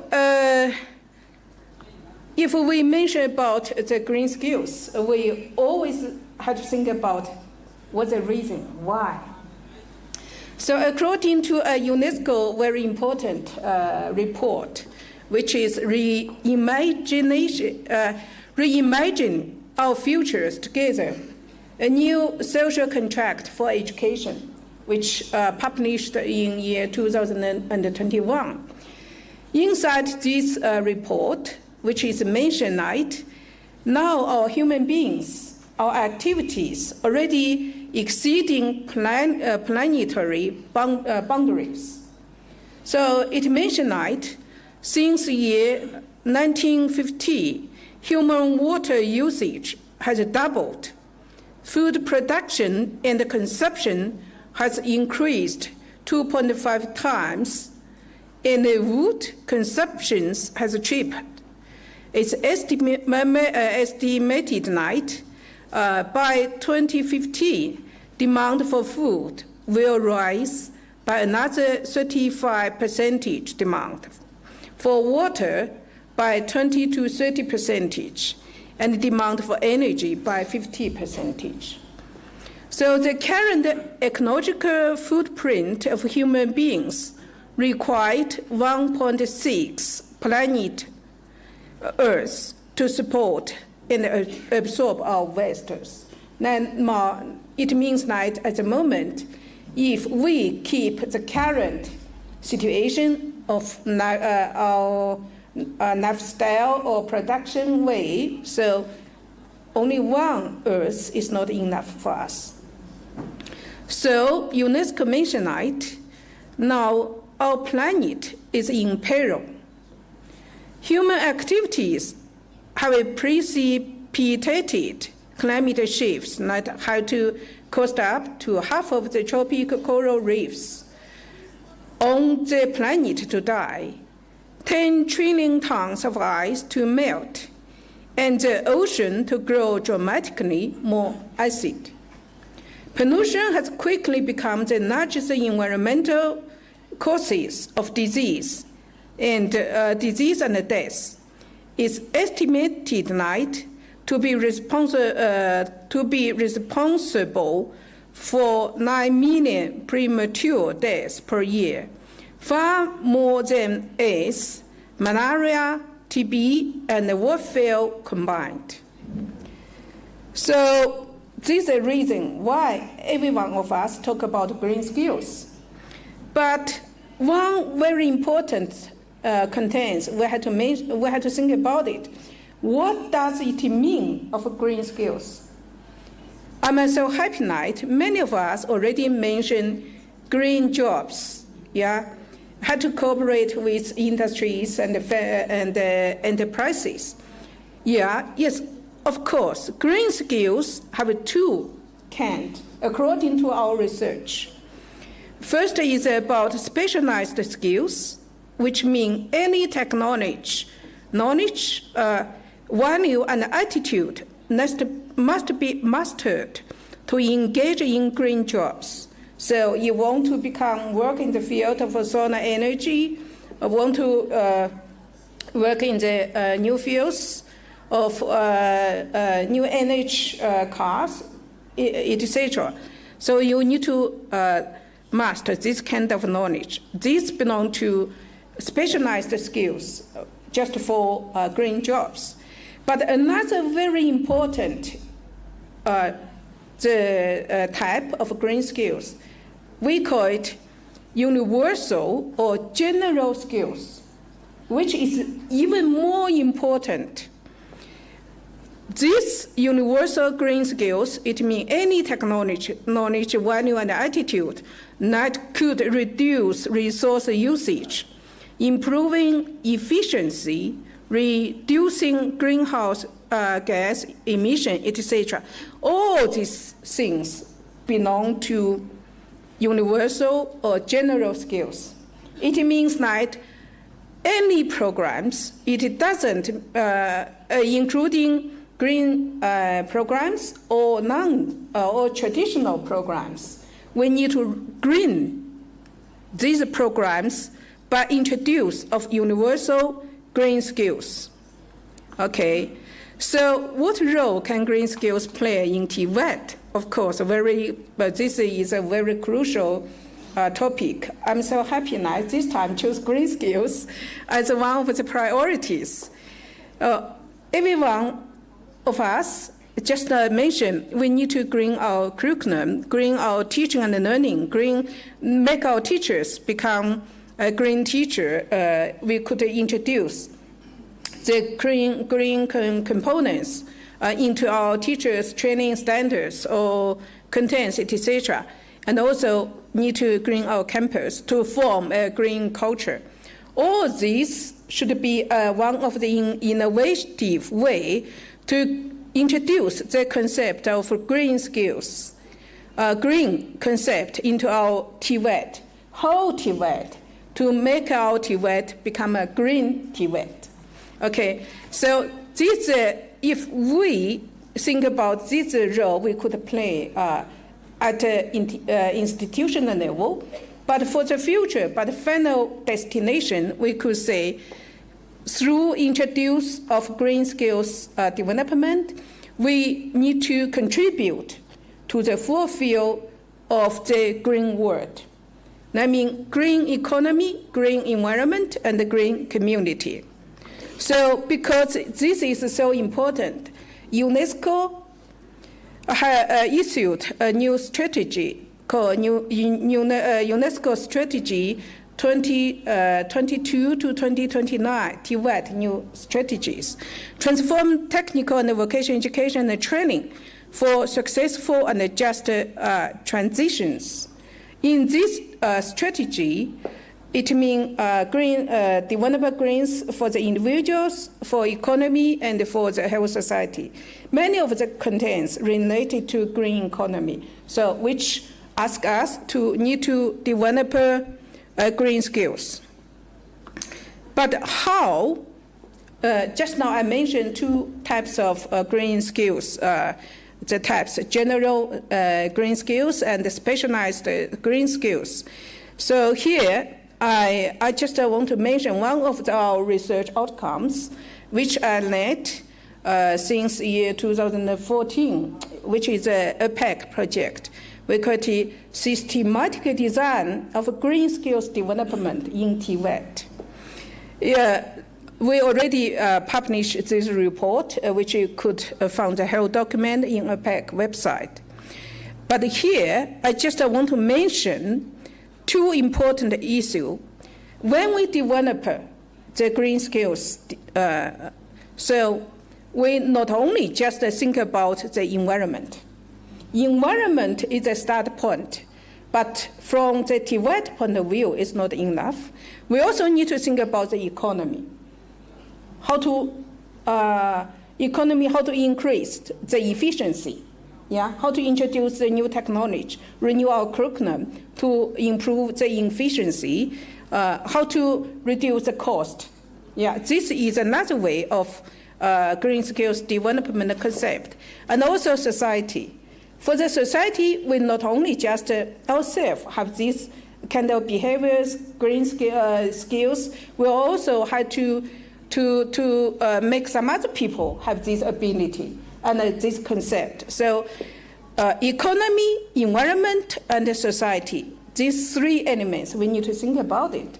So this is why we call it, we need to develop green skills systematically, not only just the environment. So from the Tvet point of view, how to put it into practice, we need to develop green skills into operation, technology, and administrative.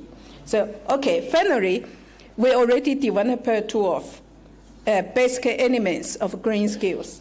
So these two consider about economy, environment, and society. So we already introduced these general contents of green skills into our curriculum to revise our curriculum. Just to share this information with all of us. Thank you so much. Thank you.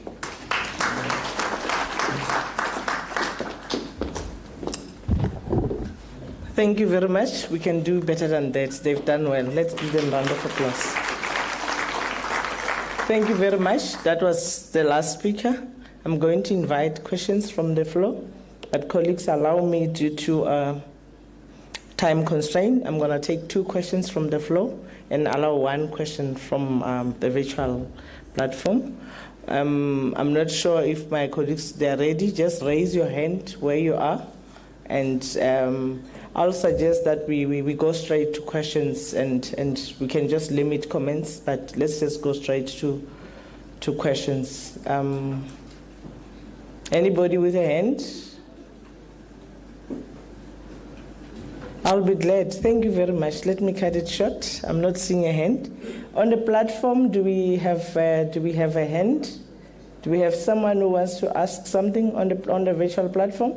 You can just proceed and ask a question.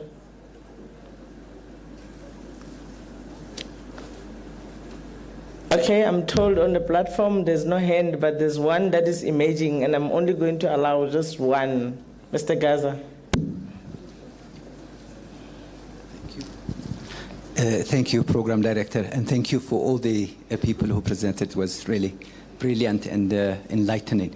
I just want to maybe what was emerging from all the discussions here maybe was not articulated was the green skills, the green economy, but maybe we may need to relate this one also with the question of inequality.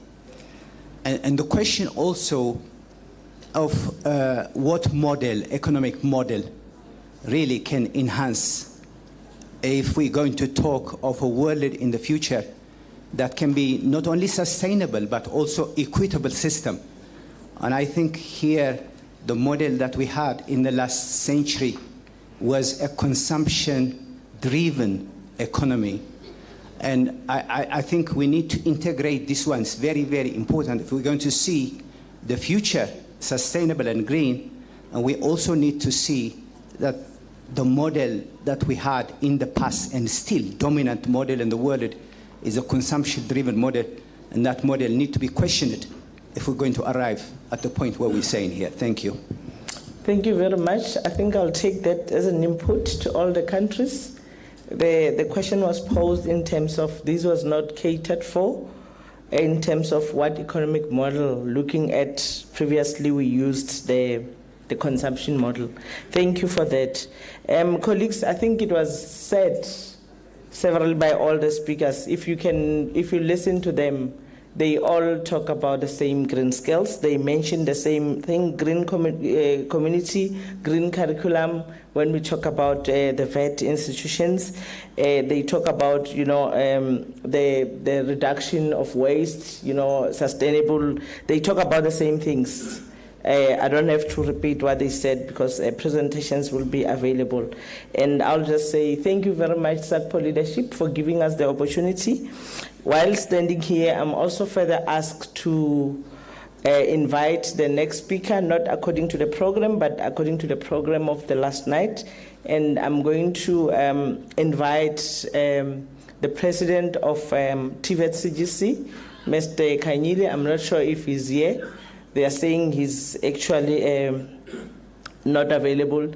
DP, I'm not sure if you are here, if she can actually approach the stage as she normally hand over the gifts, but we just want to take this opportunity and thank you very much on behalf of me and my presenters.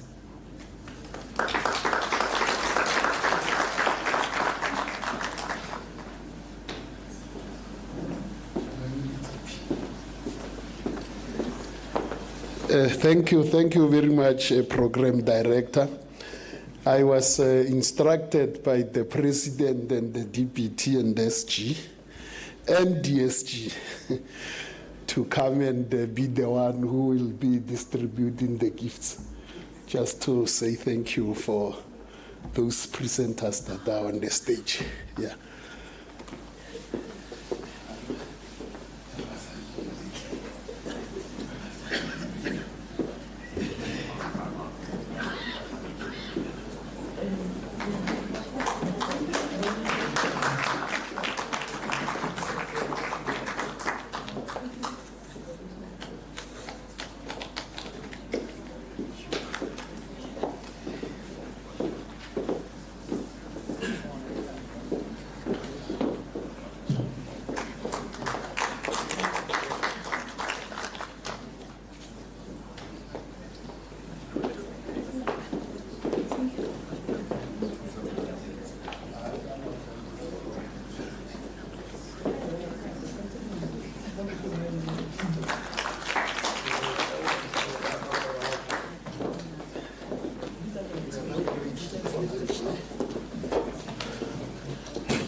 Thank you very much.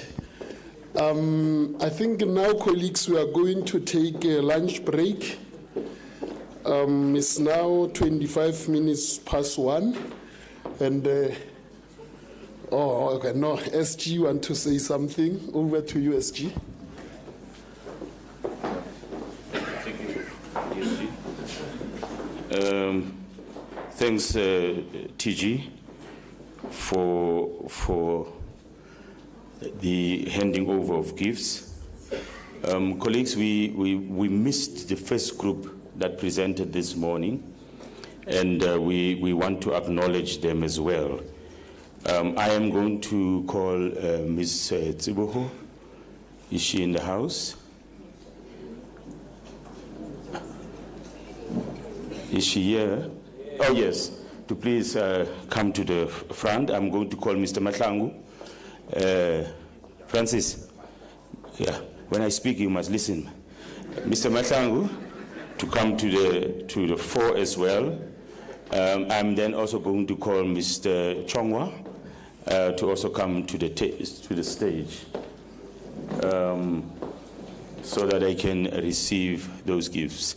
The gifts will then be handed over by Mr. Mabe from Hertzibande Tvet College. And as soon as we have finished with the presentation of the gifts, we will then disperse for lunch. Thank you very much.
Thank you very much, colleagues. We are now going to go for lunch.